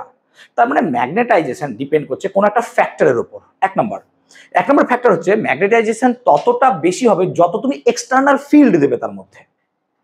তাহলে এক্সটার্নাল ফিল্ড যত বাড়াবে তত ম্যাগনেটাইজেশন বাড়বে, এটা তো ন্যাচারাল। তাহলে বেসিক্যালি আমরা একটা কথা বলতে পারি কি স্যার, যে এই যে ম্যাগনেটাইজেশনের কথা বলছেন না, এই somehow magnetisation is proportional to H. কারণ এইচ এর সঙ্গে ম্যাগনেটাইজেশনটা লিনিয়ারলি প্রপোর্শনাল হবে, এইচ বাড়ালে তোমার ম্যাগনেটাইজেশন বাড়বে। এবং আমরা যদি প্রপোর্শনালিটিকে তুলে দিই তাহলে এখানে একটা কনস্ট্যান্ট আছে, সেই কনস্ট্যান্টটাকে আমরা এইচ দিয়ে কে দিয়ে লিখলাম, এই কেটাকে আমরা বলবো কি বলতো, ম্যাগনেটিক সাসেপ্টিবিলিটি। ম্যাগনেটিক সাসেপ্টিবিলিটি বাংলায় কে বোধহয় সম্ভবত বলা হয় চৌম্বক গ্রাহিতা নাকি রে, ম্যাগনেটিক সাসেপ্টিবিলিটি বা চৌম্বক গ্রাহিতা। তো এটাকে বলছি আমরা ম্যাগনেটিক সাসেপ্টিবিলিটি বা চৌম্বক গ্রাহিতা। তাহলে আমরা এম ভেক্টর সমান কে এইচ ভেক্টর পেলাম। তাহলে এখান থেকে আমরা যদি ম্যাগনেটিক সাসেপ্টিবিলিটির ডেফিনিশন লিখতে হয় তাহলে আমরা এখান থেকে ইজিলি লিখতে পারবো কি sir, K should be equals to M by H obviously. তাহলে কোনো একটা জায়গায় ইউনিক এক্সটার্নাল ফিল্ড ইন্টেন্সিটির জন্য যে পরিমাণ ম্যাগনেটিক বা ম্যাগনেটাইজেশন তৈরি হয় তাকে আমরা কি বলছি, কে। ওকে, তাকে বলছি আমরা কি, কে, এই যে ম্যাগনেটাইজেশন। বা আমরা যদি ম্যাগনেটাইজেশনের ভ্যালু বসিয়ে দিই তাহলে কত হয় দেখ, P M by V into H. তাহলে আমরা এইভাবেও আমরা বাই ডেফিনিশন কে কে লিখতে পারি, কি লিখতে পারি, ইউনিট এক্সটার্নাল ফিল্ডের জন্য পার ইউনিট ভলিউমে যে পরিমাণ ম্যাগনেটিক ডাইপোল মোমেন্ট জেনারেট হবে তাকে কি বলবো আমরা, ম্যাগনেটিক সাসেপ্টিবিলিটি। তাহলে আমরা কি লিখতে পারি, ভালো করে দেখ, পার ইউনিট এক্সটার্নাল ফিল্ডের জন্য পার ইউনিট ভলিউমে যে পরিমাণ ম্যাগনেটিক ডাইপোল মোমেন্ট ক্রিয়েট হবে বা জেনারেট হবে তাকে বলবো কি, ম্যাগনেটিক সাসেপ্টিবিলিটি। এখন ম্যাগনেটিক সাসেপ্টিবিলিটিকে যদি আমরা ডেনসিটি দিয়ে ভাগ করি, ডেনসিটি বা মাস দিয়েও করতে পারো হোয়াটএভার, তাহলে সেখানে আমরা একটা নতুন টার্ম পাই, এটাকে বলা হয় কাই। এটাকে বলা হয় কাই, কয়াকার হচ্ছে কাই, এটাকে কাই বলা হয়। এবং এটাকে বলা হয় কি, মাস ম্যাগনেটিক সাসেপ্টিবিলিটি। এটাকে বলবো আমরা মাস ম্যাগনেটিক সাসেপ্টিবিলিটি। তো chi should be equals to k by rho, এটা মাথায় রাখবি, that is called mass magnetic susceptibility. Clear? এটা হচ্ছে chi equal to k by rho. Okay, এখন আমরা যদি এই ইকুয়েশনে ফিরে আসি তাহলে এখান থেকে আমরা একটা ইম্পর্টেন্ট রিলেশন জেনারেট করবো। সো দেখো, B vector should be equal to, আমরা যদি মিউ জিরো কমনই নিয়ে নিই, প্লিজ কনসিডার হিয়ার, তাহলে এইচ ভেক্টর তো পড়ে থাকে, আবার এম মানে কত, কে এইচ, তাহলে আমি এখানে কি লিখতে পারি, প্লাস কে এইচ ভেক্টর। তো অবভিয়াসলি স্যার আপনি মিউ জিরো এইচই কমন নিয়ে নিন, তাহলে এখানে পড়ে থাকছে কত, 1 প্লাস কে। আর বি মানে কত, বি মানে নতুন ম্যাগনেটিক ফিল্ড। তো নতুন ম্যাগনেটিক ফিল্ডের ম্যাগনেটাইজেশন ম্যাগনেটিক পারমিয়াবিলিটিও তো নতুন, সেটা কত ছিল, বি ছিল। মনে করে দেখ, বিতে মিউ ছিল, তাহলে বি এর জায়গায় আমি কি লিখতে পারি বলতো, মিউ এইচ ভেক্টর। কেন আমি এইটাই লিখতে পারলাম, এইচ ভেক্টর চেঞ্জ হলো না, বিকজ এক্সটার্নাল ফিল্ড আমি কিন্তু চেঞ্জ করিনি, এইচটাকে চেঞ্জ করিনি, এর জন্য ম্যাগনেটিক ফিল্ড চেঞ্জ হয়ে গেছে, কারণ মিউ ডিপেন্ডেন্ট। খুব ভালো করে জায়গাটা বুঝবে, ইট ইজ বেসিক। আমার এখানে বি সমান মিউ এইচ লিখলাম, এখানেও এইচ লিখলাম, কেন, কারণ আমি এইচ চেঞ্জ করিনি, এইচ তো দিয়েই যাচ্ছে কন্টিনিউয়াসলি, কিন্তু যখন আমি এইটাকে দিইনি এখানে তখন ছিল কি স্যার, মিউ জিরো এইচ, কিন্তু যখন এটাকে ভরে দিয়েছি তখন দেখো বি জিরো আর নাই, বি হয়ে গেছে, আর বি মানে কত, মিউ এইচ। সেই জন্য এই জায়গাটায় যে ম্যাটেরিয়ালটাকে ইন্ট্রোডিউস করাচ্ছি তার জন্য মিডিয়াম চেঞ্জ হচ্ছে, এবং মিডিয়াম চেঞ্জ হচ্ছে মানে তোমার ম্যাগনেটিক ফিল্ড চেঞ্জ হচ্ছে। ইন্টেন্সিটি মিডিয়াম ডিপেন্ডেন্ট নয়, ইন্টেন্সিটি ডিপেন্ড করছে আই এর উপর, লেংথের উপর, অ্যাঙ্গেলের উপর আর ডিস্টেন্সের উপর, আর কারোর উপর ডিপেন্ড করছে না। সো ওটা হচ্ছে একটা intrinsic property of the material from which we are trying to calculate the field. Clear? তো বেসিক্যালি এত পেলাম। তাহলে আমরা যখন এইচ ভেক্টরকে কেটে দিই তাহলে কোনো গায়ে কিছু লাগবে না। সো এইচ কেটে দিলাম, এবং আমরা এখান থেকে কি পেতে পারি, দেখো, mu by mu zero should be equals to 1 plus k, এবং মিউ বাই মিউ জিরোকে আমরা একটু আগে পড়েছি, মিউ আর হয়। সো বেসিক্যালি মিউ আর সমান কত হবে, বেসিক্যালি মিউ আর সমান হবে 1 plus k. So fantastic relation, এই রিলেশনটা আগে পরীক্ষায় প্রমাণ করতেও দিত। তাহলে mu r equal to 1 plus k, তাহলে মিউ আর এর ভ্যালু আমরা এখান থেকে 1 প্লাস কে পেলাম। তাহলে এখান থেকে দেখ আমরা কে এর ভ্যালু বার করতে পারবো, কে কত হবে স্যার, না তো মিউ আর মাইনাস 1, তাহলে কে এর ভ্যালু এখানে যেটা আমরা বলছিলাম মিউ আর গ্রেটার দ্যান 1 হবে, কে এর ভ্যালু জাস্ট 0.00 সামথিং হবে। আর যেটা বলছিলাম মিউ আর লেস দেন 1 সেটা কত হয়ে যাবে, নেগেটিভ হয়ে যাবে, সামথিং নেগেটিভ হয়ে যাবে। আর এই ক্ষেত্রে তো অনেক বেশি হবে, কে এর ভ্যালু তো কিছু বলার না। তো কেও একটা ইম্পর্টেন্ট এখানে রিলেশন বা তোমার ফর্ম ফ্যাক্টর, যেটা আমরা কোনো একটা প্রপার্টিকে ডিল করি ম্যাগনেটের। So it's very important thing obviously. I hope এতদূর পর্যন্ত ক্লিয়ার করতে পেরেছি। ক্লিয়ার হয়েছে এতদূর পর্যন্ত? বলবে আমাকে। ওকে, তাহলে এখানকার যাবতীয় যা তথ্য ছিল মোটামুটি আমি সবই দিয়ে দিয়েছি। Now will be trying to about BH. আমরা এখন বিএইচ কে বা বি ভার্সেস এইচ গ্রাফকে প্লট করার চেষ্টা করব, ঠিক আছে? ওকে, নাও এখন আমরা যদি বি ভার্সেস এইচ এর গ্রাফটা প্লট করি তো কি পাবো দেখ। এত ক্লিয়ার হয়েছে সবার? ওকে, এটা ভালো করে দেখবে। আমরা পড়াচ্ছি এখন হিস্টেরিসিস কার্ভ। হ্যাঁ, হিস্টেরিসিস কার্ভ বুঝবি, একটু বোঝ রে পাগলা, বোঝ। আচ্ছা তুই বল, মিউ এর ভ্যালু দেখ কম দুটো ম্যাটেরিয়ালের ক্ষেত্রে। কোন দুটো? একটা হচ্ছে ডায়াম্যাগনেট আর একটা হচ্ছে প্যারাম্যাগনেট। কিন্তু মিউ এর ভ্যালু কিন্তু অনেকটাই বেশি হয়ে যায় কার ক্ষেত্রে বলতো? ফেরোম্যাগনেটিক ম্যাটেরিয়ালের ক্ষেত্রে। তো বি সমান মিউ এইচ, যদি এই গ্রাফটাকে আমরা ফলো করতে চাই, সো বি সমান কত হচ্ছে মিউ এইচ, তাহলে এটা obviously sir linear relation. Linear relation হওয়ার জন্য বি ভার্সেস এইচ গ্রাফকে যদি আমরা ফর মিউ এর রিপ্রেজেন্ট করতে চাই, সো বি ভার্সেস এইচ গ্রাফটা স্যার অবভিয়াসলি এরকম টাইপের লিনিয়ার দাঁড়াবে। কিন্তু যদি আমি এইটা প্যারাম্যাগনেটিক আর ডাইম্যাগনেটিক, প্যারাম্যাগনেটিক আর ডায়াম্যাগনেটিক এই দুটোর ক্ষেত্রে অ্যাপ্লাই করি, তো এটা খুব সুন্দর মেনটেন্ড হয়, কোনো ব্যাপার না, একদম লিনিয়ার কেস দেখা যায়। কিন্তু when ever I am trying to use the ferromagnetic material, তো যখনই আমি ফেরোম্যাগনেটিকে যাচ্ছি যার মিউ এর মান কিন্তু অনেকটা হাই, মিউ এর মান অনেক হাই, সেই ক্ষেত্রে দেখা যাচ্ছে মানে কার্ভ আর স্ট্রেট লাইন থাকছে না, কার্ভ তখন চেঞ্জ হয়ে যাচ্ছে এবং কার্ভটা এরকম চেঞ্জ হয়ে যাচ্ছে। কার্ভ চেঞ্জ হচ্ছে না, বাট চেঞ্জ কেমন হচ্ছে না, যে মিউ এর ভ্যালু যখন কম তখন বি সমান মিউ এইচ লিনিয়ার চলছে, কিন্তু যখন মিউ এর ভ্যালু কিন্তু একের বেশি তখন মিউটা আর কনস্ট্যান্টই থাকছে না। তার মানে মিউটা ফ্লাকচুয়েট করছে, মিউ চেঞ্জ হচ্ছে বলেই ভাই এটা রিলেশন মানছে না। যদি মিউ এর ভ্যালু কনস্ট্যান্ট থাকতো y equal to mx, m constant থাকলে এটা লিনিয়ারলি চলতো, কিন্তু এটা লিনিয়ারলি চলছে না, কারণ তাহলে মিউ এর ভ্যালু কিন্তু ফ্লাকচুয়েট করছে বা মিউ এর ভ্যালু চেঞ্জ হচ্ছে, মিউ এর ভ্যালু চেঞ্জ হচ্ছে, ঠিক আছে?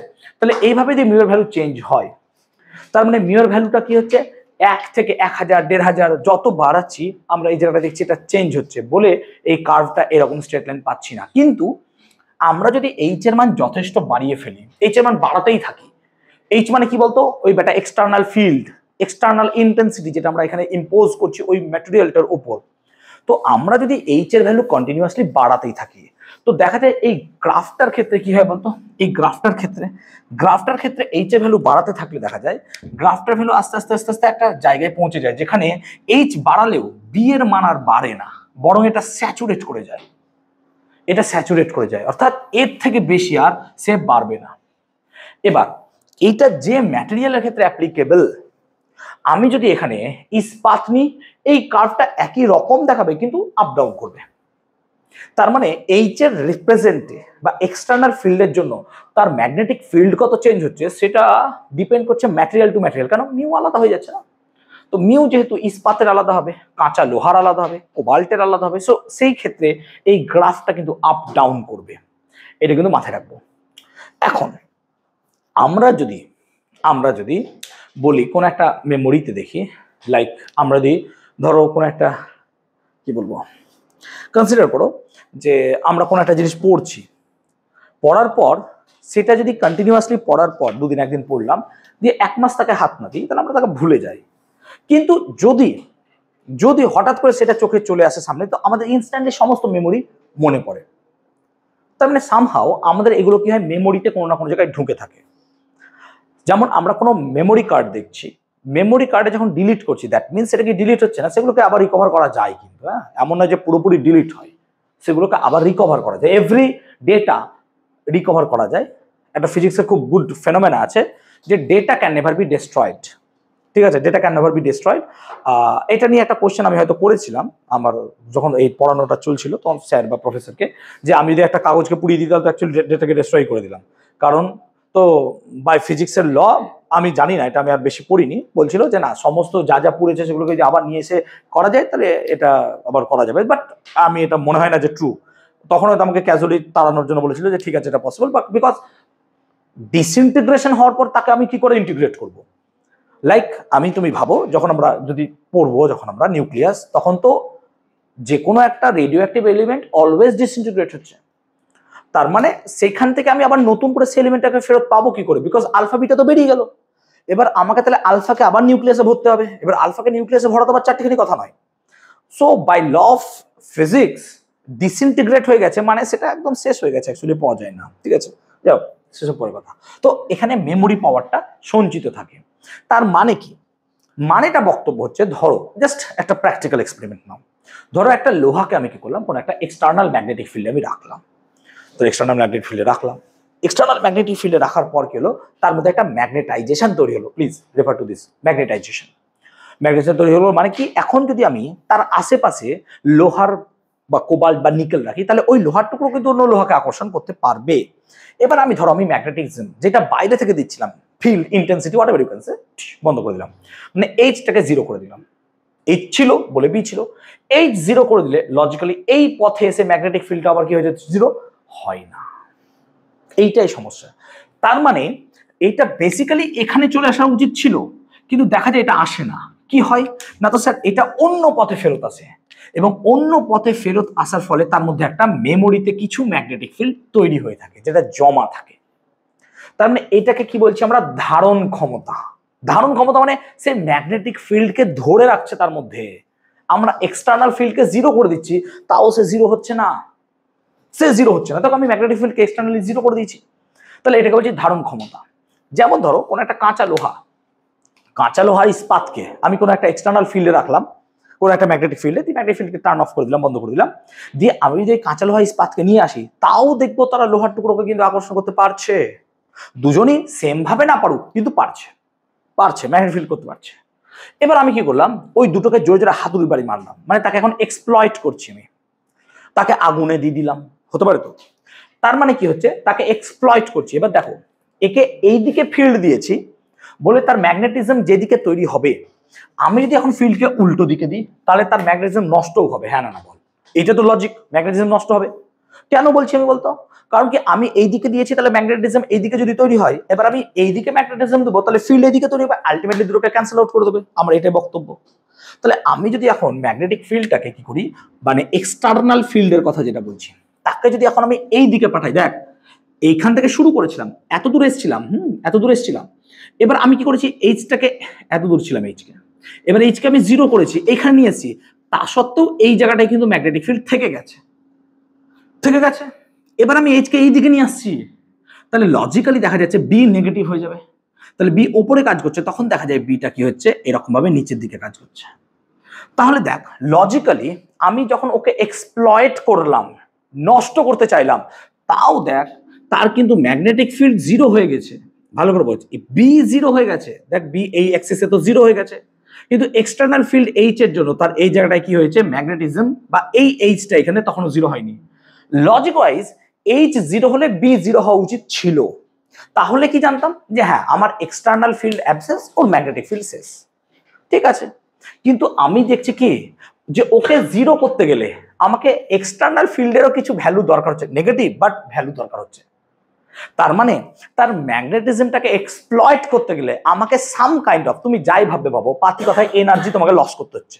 সিম্পল কথা ভাবো, তোমাকে কিছু কষ্ট করতে হচ্ছে। তাহলে এইটাকে বলবো তার রিটেনটিভিটি। রিটেনটিভিটি মানে ধারণ ক্ষমতা। ধারণ ক্ষমতা মিনস, ধরো আমি এখন পড়াচ্ছি, পড়ানোর পরে বন্ধুর সাথে গল্প টল্প করতে করতে যাবে। এবার যার ধারণ ক্ষমতা বেশি হবে, সে বন্ধুর গল্পের মধ্য দিয়েও নিজের পড়াটাকে মনে রাখতে পারবে। আর যার ধারণ ক্ষমতা কম হবে, সে পারবে না। এখান থেকে বেরিয়ে গেল মানে ওই দরজাটা পেরোলো মানে ব্যাস, কি পড়াচ্ছে বুঝে ভুলে গেছি, যা বাড়ি যাও। তো এই ধারণ ক্ষমতা কমে যাবে। তো এই হলো, এবার এত দূর পর্যন্ত আমি চলে এসেছি, মানে কি H K maximum negative field দিয়েছি, মানে এখানেও কি হবে, আস্তে আস্তে সম্পৃক্ত হয়ে যাবে। আমি কি করছি, ওকে আবার জিরোতে নিয়ে আসছি। তাহলে আবার জিরোতে নিয়ে আসছি মানে আমি দেখতে চাইছি যে ও আবার একই পাথ ফলো করে কিনা। তো দেখা যাচ্ছে না, একই পাথ ফলো করছে না। তো বেসিক্যালি পাথটা এইরকম ফলো করে এখানে চলে আসছে, দিয়ে আবার যখন ম্যাগনেটিক দিচ্ছি তখন এইভাবে আসছে। তো এইভাবে একটা লুপের মধ্যে সে ঘুরতে থাকছে। এই কার্ভটাকে আমরা বলছি হিস্টেরিসিস কার্ভ। দেখে নাও বই একবার প্লিজ, যাদের অসুবিধা আছে। পুরো বোঝাতে পারলাম জিনিসটা, হিস্টেরিসিস কার্ভ। এবার দেখ, আমরা যে এক্সটার্নাল ফিল্ড দিয়েছি তার জন্য তার মধ্যে যে ম্যাগনেটিজম বা ম্যাগনেটিক ফিল্ড তৈরি হচ্ছে সেটা কিন্তু এত দূর মানে তুই এইটা ভাব, ঠিক তো? এবার এটা কার ক্ষেত্রে প্রযোজ্য? আমি যদি এখন এর পরিবর্তে ধর অন্য একটা ম্যাটেরিয়াল নিলাম, অন্য একটা সাপোজ ম্যাটেরিয়াল নিলাম, সবটাই নীল করলে ভালো হতো রে, সবটাই নীল করে দিই। হ্যাঁ বোঝাতে হ্যাঁ নীল করে দিলাম তো, ঠিক আছে, ক্লিয়ার? এবার দেখ আমি ধর অন্য একটা ম্যাটেরিয়াল নিলাম, প্লিজ। এবার অন্য একটা ম্যাটেরিয়ালের ক্ষেত্রে দেখছি কি হচ্ছে, যে এই গ্রাফটা এরকম হচ্ছে, ভালো করে বলছি, এই কালো দিচ্ছি, এই গ্রাফ হওয়ার পর দেখ এই দিয়ে ধর এরকম হচ্ছে,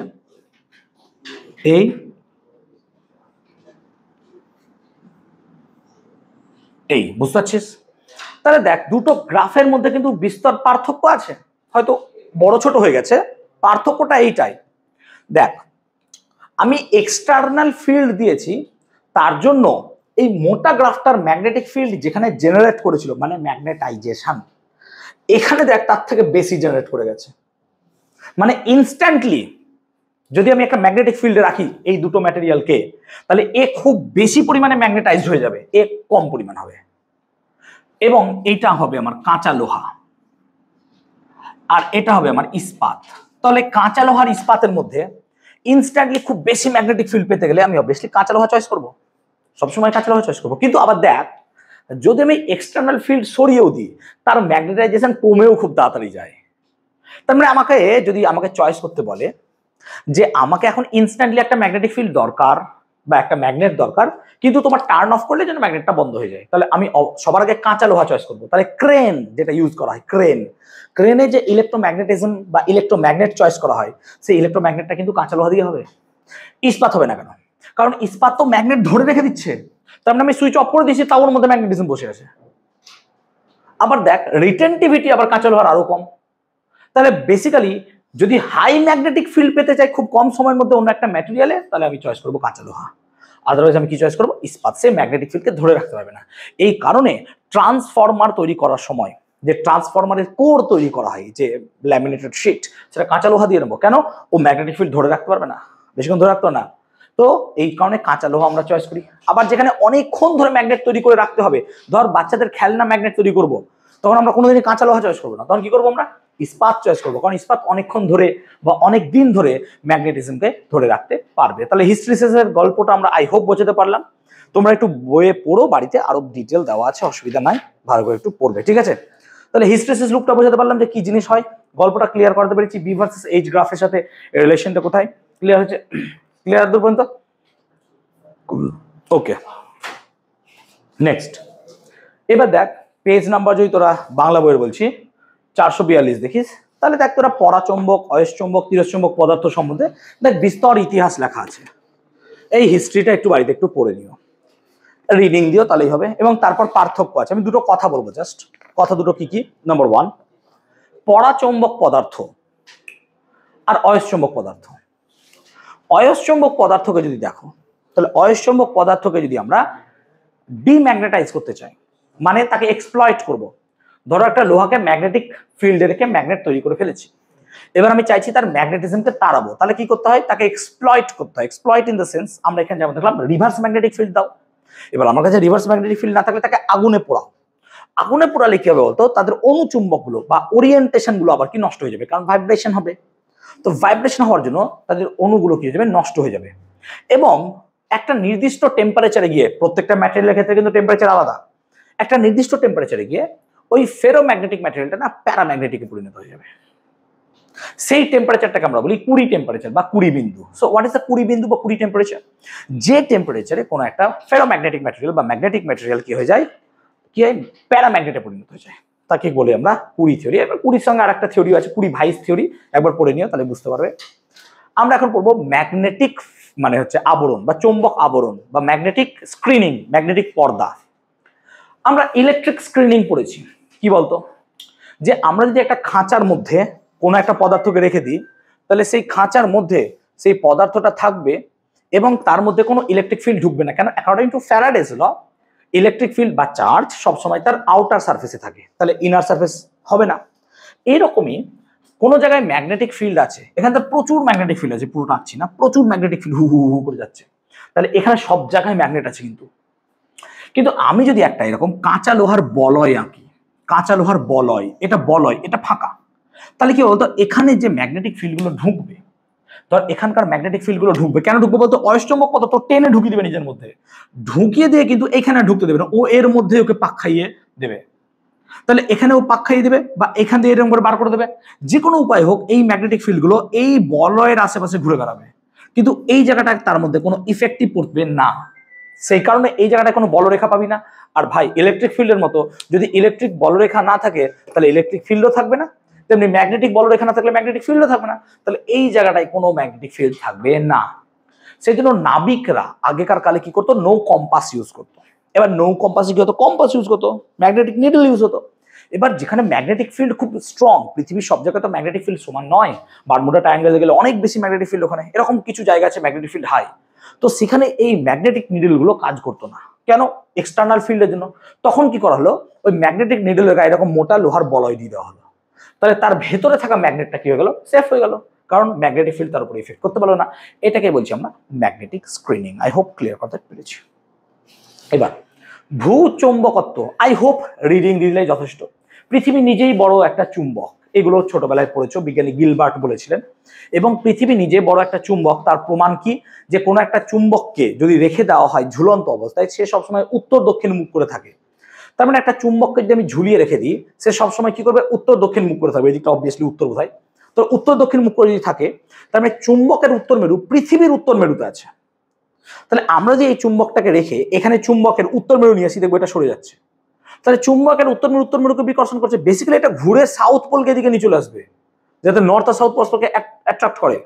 তাহলে পৃথিবীকে যদি আমরা এমন ভাবে ভাবি যে পৃথিবী নিজেই একটা চুম্বক, এবং পৃথিবীর উত্তর মেরুতে, আই রিপিট, পৃথিবীর উত্তর মেরুতে পৃথিবীর চুম্বকের দক্ষিণ মেরু আছে, কেন, তবেই তো আমাদের যে চুম্বকটা আছে সেই চুম্বকটা পৃথিবীর উত্তর দিকে আছে, পৃথিবীর উত্তর দিকে চুম্বকের দক্ষিণ মেরু আছে। তাহলে এই কথাটা গিলবার্ট বললেন কিভাবে না, তো কনসিডার করো যে এটা হচ্ছে একটা বড় পৃথিবী।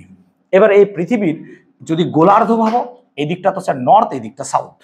এখন আমরা কোন একটা চুম্বককে যদি রাখি, তাহলে চুম্বকের উত্তর মেরু উত্তর দিকে থাকে, দ্যাট মিনস এই উত্তরটা সামহাও দক্ষিণ দ্বারা আকৃষ্ট হচ্ছে, কারণ চুম্বকের উত্তর মেরু চুম্বকের দক্ষিণ মেরু দ্বারা অ্যাট্রাকটিভ হবে।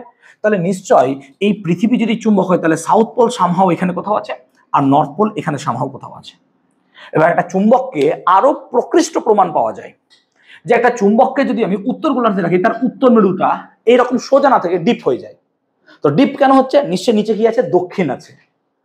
তাহলে আমি যদি নিচে একটা দক্ষিণ মেরু রেখে দিই, একটা চুম্বককে ঝুলিয়ে রাখি, কি হবে বলতো, দক্ষিণ মেরুটা উপরে উঠে যাবে, নর্থ মেরু নিচে নেমে যাবে। তাহলে আমি যত উত্তর গোলার্ধে উঠবো, দেখবো চুম্বকটা এই সোজা না থেকে সামান্য ডিপ করে যায় এরকম। তার মানে চুম্বকটা ওখানে ডিপ করছে কেন, নিচে দক্ষিণ মেরু আছে বলে তো ডিপ করছে। এবার তুই বল, যেতে যেতে যেতে যেতে যেতে আমি উত্তর মেরুতে পৌঁছে যাই, চুম্বক কি বলতো সোজা এরকম ভাবে জানাবে, খাড়া, চুম্বক এইভাবে থেকে যাবে খাড়া, ঠিক আছে। সেই রকম ভাবে আমি দক্ষিণ মেরুতে যাই, চুম্বকটা কি হবে, এইভাবে খাড়া হয়ে যাবে দক্ষিণ মেরু। তাহলে চুম্বক পৃথিবীর একটা বড় অংশ, যেখানে চুম্বকের বা এক্সটার্নাল ম্যাগনেট যেটা আমরা বলছি, সেটা পৃথিবীর চুম্বক দ্বারা ভালো মতো কিছু ফেনোমেনাকে এক্সিবিট করে। What is that phenomena?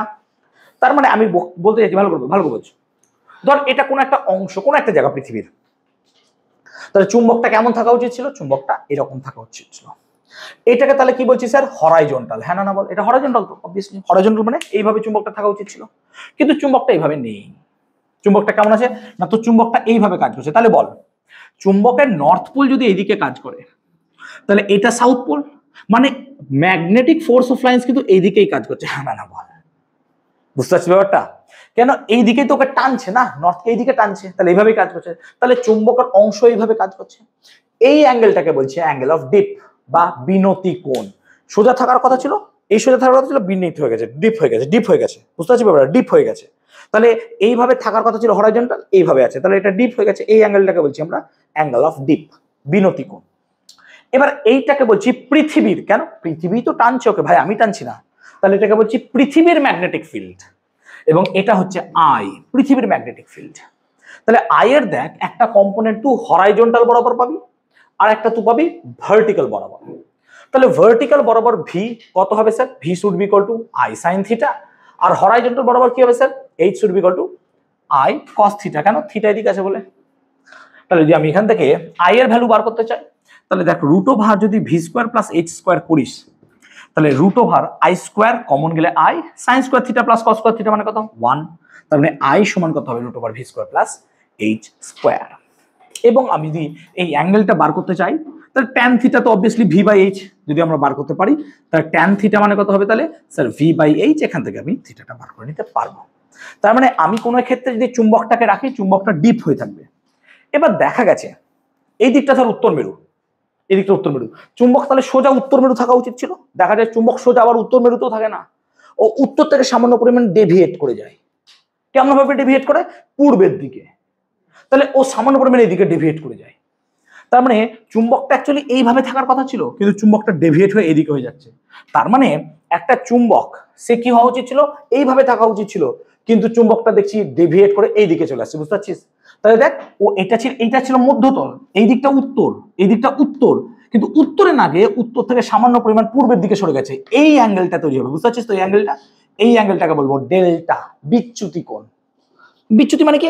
ও সোজা উত্তরে যাওয়ার কথা ছিল, কিন্তু উত্তরে যাচ্ছে না, ও সামান্য সরে যাচ্ছে।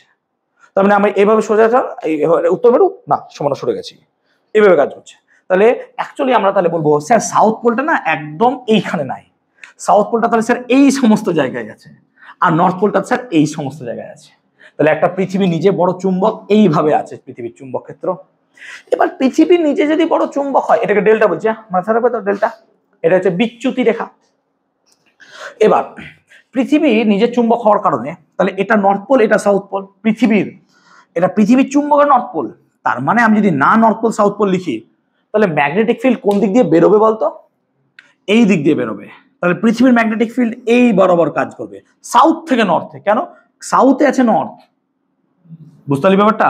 তাহলে এই বরাবর পৃথিবীর ম্যাগনেটিক ফিল্ড কাজ করবে, এবং এই ম্যাগনেটিক ফিল্ডের জন্যই আমরা পড়ি ম্যাগনেটোস্ফিয়ার, যে বাইরে একটা ম্যাগনেটিক বলয় আছে। এবং এই ম্যাগনেটিক ফিল্ডটাই বাইরে থেকে আসা বিভিন্ন সৌর ঝঞ্ঝাকে প্রতিহত করে, এবং এখানে অনেক সময় কি হয়, অরোরা বোরিয়ালিস বা অস্ট্রেলিস যেগুলো হয় সেগুলো দেখা যায় এই কারণে। বা এটা আয়নোস্ফিয়ারে অনেক সময় হয়, that doesn't matter at all. তো এই হচ্ছে পৃথিবীর গল্প। এখন পৃথিবীর মানচিত্র যদি দেখা যায়, তাহলে পৃথিবীর রেকর্ড হচ্ছে তো বাবা, পৃথিবীর মানচিত্র যদি দেখা যায়, পৃথিবীর মানচিত্রেতে এমন বিভিন্ন জায়গা আছে যেগুলোতে বিনতি কোণ সেম। এবার সেই মানচিত্রে যদি বিনতি কোণগুলোকে কানেক্ট করি ডটেড লাইন দ্বারা, তাহলে একটা রেখা পাওয়া যায়, এটাকে বলা হয় সমবিনতি রেখাযুক্ত অঞ্চল। তোমরা তোমাদের বইয়ে পাবে। সেরকমই পৃথিবীর এমন জায়গা থাকে যেখানে বিচ্যুতি কোণগুলো সেম, তাকে বলা হয় কি? সমবিচ্যুতি রেখা। দেখো এরকম একটা ছবি টবি হয়তো তোমাদের বইয়ে থাকবে, যেখানে সমবিচ্যুতি রেখা, সমবিনতি রেখা এইগুলো দেওয়া আছে, এবং এগুলো আশা করি আমাদের ফিজিক্সে রিডিং পড়লেই পারবে। এত কিছু পড়ানোর পর ওগুলো পড়ানোটা হচ্ছে বিলাসিতা মাত্র। সো আই হোপ ক্লিয়ার হয়েছে কনসেপ্টটা, এই জায়গাটা বোঝাতে পারলাম ব্যাপারটা যে কি হতে পারে না হতে পারে। সো এই জায়গাটা একটু রিডিং দিও, আই রিকোয়েস্ট। ক্লিয়ার? আমরা এখন চুম্বকের জন্য উদাসীন বিন্দুকে আলোচনা করব। উদাসীন বিন্দু তো আমরা কনসিডার করছি একটা চুম্বককে পৃথিবীতে রাখবো। এবার পৃথিবীতে রাখবো একটা চুম্বককে ভাই, হ্যাঁ পৃথিবীতে রাখবো, কিন্তু পৃথিবীতে রাখলেও কেমন ভাবে রাখবো তার উপর ডিপেন্ড করছে তার কিন্তু উদাসীন অঞ্চল। উদাসীন বিন্দু বা উদাসীন অঞ্চল কাকে বলে? যে বিন্দু বা যে অঞ্চলে কোনো ম্যাগনেটিক ফিল্ড কাজ করে না তাকে বলা হয় উদাসীন বিন্দু বা উদাসীন অঞ্চল। এই কটা ছেলে 5-6টা আছে না, এই জিনিস আবার কালকে আমাকে পড়াতে হবে, ভালো লাগে। কালকে আবার পড়াতে হবে মঙ্গলবার দিন সকালবেলায়। ওটা তার করবো, ডিজিটাল বোর্ডে না, ওটাই রেকর্ড করে চালিয়ে দিই, বলে পর বুঝ বাড়ি চলে যা। কিন্তু ভালো বলেছিস তো। ওকে দেখ, শুভর মাথায় না টেকনোলজির বুদ্ধি আছে, টেকনোলজিয়া। চল ধর একটা চুম্বককে আমি এইভাবে রেখেছি, দেখ দুটো উপায় দেখাচ্ছি। এই দেখো, ধর একটা চুম্বককে আমি এইভাবে রেখেছি, দেখ ধর এটা হচ্ছে একটা বার ম্যাগনেট। প্লিজ এই জায়গাটা বোঝ, বাকি সব বুঝে যাবে। এটা হচ্ছে নর্থ পোল, এটা সাউথ পোল, আর এইটা হচ্ছে পৃথিবীর দক্ষিণ গোলার্ধ। চুম্বকের দক্ষিণ গোলার্ধ নয়, পৃথিবীর দক্ষিণ গোলার্ধ। কি হলো রে? তাহলে পৃথিবীর দক্ষিণ গোলার্ধ, এটা হচ্ছে পৃথিবীর উত্তর গোলার্ধ। মানে আমি ডাইরেকশনটা কিভাবে রেখেছি? চুম্বকের উত্তর মেরুকে পৃথিবীর উত্তর মেরুতে উল্টো করলাম বোধহয়। আচ্ছা না দক্ষিণ ঢুকে রেখেছি, এটা চুম্বকের নয়, পৃথিবীর বলছি তো। হ্যাঁ, তাহলে আমি আর্থ লিখে দিই, তাহলে বুঝতে পারবো আর্থ। তাহলে আর্থ, তাহলে এইভাবে। আচ্ছা এক কাজ কর, প্রথমে নর্থ নর্থ রাখ, দেখতে সুবিধা হবে। নর্থ সাউথ অ্যালাইন রাখি, যে আমি এমন ভাবে রেখেছি নর্মালি যেমন থাকে। নর্মালি কেমন থাকে স্যার? নর্মালি কি থাকে? নর্মালি হচ্ছে এইভাবে থাকে। তাহলে এটা পৃথিবীর দক্ষিণ মেরু, মানে এখান থেকে কিন্তু বলরেখা বেরোচ্ছে, একটু আগে বোঝালাম। তাহলে এখান থেকে ধরো বলরেখা বেরোচ্ছে কন্টিনিউয়াসলি, ঠিক আছে আমি আঁকছি না এখন, বলরেখা কন্টিনিউয়াসলি বেরোচ্ছে। আর এখানেও বলরেখা যাচ্ছে, তাহলে এখানেও স্যার বলরেখা যাচ্ছে। কিন্তু কি হবে যদি চুম্বককে এইভাবে রাখি? দেখো বলরেখা বেরোচ্ছে মানে অবভিয়াসলি এই জায়গাটা সব নর্থ পোল আছে, নর্থ পোল থেকে বলরেখা বেরিয়ে কোথায় ঢুকবে ভাই? সাউথ পোলে, এটাই তো তার কাজ হবে, টাকা দিকে সাউথ পোলে ঢুকবে। তাহলে এখানকার বলরেখা এখানে ঢুকে যাচ্ছে, তাহলে এখানকার বলরেখাও এখানে ঢুকে যাচ্ছে। এখানকার বলরেখাগুলো সব কি হচ্ছে? বেন্ড হয়ে এই জায়গাটায় ঢুকে যাচ্ছে, এই বলরেখা। কিন্তু এই বলরেখাগুলো কি হচ্ছে? এই জায়গাটায় না ঢুকে সোজা বেরিয়ে যাচ্ছে এরকম ভাবে। আবার দেখ এখানে বলরেখা নর্থ পোল থেকে সাউথ পোলে ঢুকছে, তাই না? তাহলে কি হচ্ছে? এই বলরেখাগুলো আনএফেক্টেড থাকছে, এই বলরেখাগুলো কি হচ্ছে আমার? আনএফেক্টেড, এগুলো আনএফেক্টেড থাকছে। আবার দেখ এখান থেকে বলরেখাগুলো এরকম ভাবে বেরোবে, তাহলে এখান থেকে বলরেখাগুলো এরকম ভাবে বেরোবে, আর এইগুলো কি হবে? আনএফেক্টেড থাকবে। তাহলে বেসিক্যালি যদি আমি এইভাবে প্লেস করি, তাহলে এই দুটো জায়গাতে আমি কোন রকমের ম্যাগনেটিক ফিল্ড পাবো না। বই দেখতে পাচ্ছিস তোরা? তাহলে এটা হচ্ছে ম্যাগনেটিক ফিল্ড। প্রথম পয়েন্ট কি এটাই দেওয়া আছে, দেখতো নর্থকে নর্থ সাউথকে সাউথ, রাইট, তাই দেওয়া আছে। আই হোপ ক্লিয়ার করাতে পেরেছি। তাহলে এই দুটো বিন্দুতে আমরা পাবো না নাকি ম্যাগনেটিক ফিল্ড? আবার যদি নর্থ সাউথ দেখতে চাই তাহলে এরকম ভাবে আমরা পেতে, আস্তে প্লিজ কনসেন্ট্রেট করো, ক্লিয়ার হচ্ছে? তাহলে এই দুটো জায়গায় আমরা ম্যাগনেটিক ফিল্ড পাবো না, ক্লিয়ার হচ্ছে? বোঝাতে পারলাম? এবার ধর আমি উল্টে দিলাম, উল্টে দিলাম, তাহলে উল্টে দিলাম কেমন? তাহলে আমি এই ম্যাগনেটটাকে শুধু উল্টে দিয়েছি, তাহলে ম্যাগনেটটাকে ধর উল্টে দিলাম। তাহলে ম্যাগনেটটাকে যখন উল্টে দেবো আমি, তাহলে এইটা হবে নর্থ, এইটা হবে সাউথ, বাকি সব ফেনোমেনা সেম। এবার কি হচ্ছে বলতো? এইখানে ম্যাগনেটের গন্ডগোল হয়ে যাচ্ছে। কেন না? তো এখান থেকে তো ম্যাগনেট বেরোচ্ছে, ফিল্ড, ফিল্ড বেরিয়ে না এখানে আর ঢুকতে পারবে না, ও ঢুকতে দেবে না তো, নর্থ পোল তো, কারণ ম্যাগনেটিক ফিল্ড তো এদিক দিয়েও বেরোচ্ছে। সিমিলার কেস এখানেও হচ্ছে, যে এখানে সাউথ পোল, তাহলে এখানে ঢোকার কথা, এ তো বেরোতে দিচ্ছে না, তাহলে গন্ডগোলটা এই জায়গাটাই হবে। তাহলে বেসিক্যালি কি দেখবো আমরা? যে এই দুটো জায়গায় কি হবে? ম্যাগনেটিক ফিল্ড গুলো বেন্ড হয়ে যাবে। কেন? এও বেরোতে চাইছে, ও বেরোতে চাইছে। তাহলে ঘটনাটা এরকম ঘটবে, ভালো করে দেখ, ঘটনাটা এরকম ঘটবে যে এই নর্থ পোল থেকেও ম্যাগনেটিক ফিল্ড বেরোচ্ছে, এই নর্থ পোল থেকেও ম্যাগনেটিক ফিল্ড বেরোচ্ছে, আর এইগুলো কি হচ্ছে? বেন্ড হয়ে যাচ্ছে, এগুলো বেন্ড হয়ে ঘুরে যাচ্ছে, এই বেন্ড হয়ে যাচ্ছে, কারণ ম্যাগনেটিক ফিল্ড ছেদ করবে না পরস্পরকে। তাহলে এরকম করে বেন্ড হয়ে হয়ে ঘুরে যাচ্ছে, বেন্ড হয়ে হয়ে ঘুরে যাচ্ছে। তাহলে এই সমস্ত জায়গায় প্রচুর ম্যাগনেটিক ফিল্ড পাবি, কারণ বেন্ড বেন্ড হয়ে চলে যাচ্ছে। কিন্তু বেসিক্যালি এই জায়গা দুটোতে না ম্যাগনেটিক ফিল্ড পাওয়া যাবে না সেরকম। সো এই দুটো জায়গা আবার কি হবে বলতো? উদাসীন বিন্দু। এরকম ভাবে দেখ আরো দুটো পয়েন্ট দেওয়া আছে। ম্যাগনেটটাকে যদি ঘুরিয়ে দিই তাহলে বুঝতে পারছিস, তাহলে ম্যাগনেটটাকে যে এইভাবে ঘুরিয়ে দিই তাহলে এই দুটো জায়গা কি হবে বলতো? উদাসীন বিন্দু। আর ম্যাগনেটটাকে যদি এইভাবে ঘোরাই এই দুটো বিন্দু উদাসীন হয়ে যাবে। দেখ বই তাই দেওয়া আছে, পেয়েছিস বুঝতে? তো এগুলো অ্যাকচুয়ালি আগে আসতো পরীক্ষায় কেমন? ছবি হিসেবে। এখন আমাদের চান্স খুব কম, সেজন্য আমি এই জায়গাটা খুব হাইলাইট করছি না, বাট আমি ক্লাসের প্রথমগুলো যেগুলো পড়লাম না, that is very highlighted part, সেগুলো হাইলাইটেড পার্ট। কিন্তু এই কি প্র্যাকটিক্যাল, তুই প্র্যাকটিক্যাল করতে পারবি না? তুই একটা, আমি তো প্র্যাকটিক্যাল দিয়েছি, একটা যে কোনো জায়গায় ধর পৃথিবীর ম্যাগনেটিক ফিল্ড তো আছে। এবার কি করা হয়? একটা খুব ম্যাগনেট নিলাম, তার উপর লোহার গুঁড়োকে ছিটালাম। এবার লজিক্যালি যদি এক্সটার্নাল ফিল্ড, যেখানে পৃথিবীর ম্যাগনেটিক ফিল্ড যথেষ্ট হাই আছে, সব জায়গায় সমান নয় তো, তুই যদি উত্তর মেরুতে যাস ম্যাগনেটিক ফিল্ড হাই হতে যাবে না? অবভিয়াসলি হাই হাই হতে যাবে, কারণ ওখানে কাছাকাছি আসছিস, তুই মধ্যে আছিস, তুই বিষুব রেখায় আছিস। বিষুব রেখায় ম্যাগনেটিক ফিল্ড যা হবে এখানে ম্যাগনেটিক ফিল্ড তা হবে না। এটা কি করে বোঝা যায়? একটা একটা ম্যাগনেটের ডিপ অ্যাঙ্গেল বুঝে, ধর কোনো একটা জায়গায় একটা ম্যাগনেটের ডিপিং অ্যাঙ্গেল 20 ডিগ্রি, আর আমি কোনো একটা জায়গায় দেখছি ম্যাগনেটের ডিপিং অ্যাঙ্গেল 60 ডিগ্রি, তাহলে 60 ডিগ্রি তো ম্যাগনেটিক ফিল্ড বেশি হবে না ভাই? ও ডিপ করে গেছে বেশি। তাহলে যত উত্তরে যাব না তত আমার ম্যাগনেটিক ফিল্ড ডিপিংটা তত বাড়বে, এবং হতে হতে একটা টাইম তো এইভাবে দাঁড়িয়ে যাবে, ও ভূমধ্যতলের সাথে ম্যাক্সিমাম 90 ডিগ্রি থিটা, তখন ম্যাগনেটিক ফিল্ড ম্যাক্সিমাম হয়ে যাবে।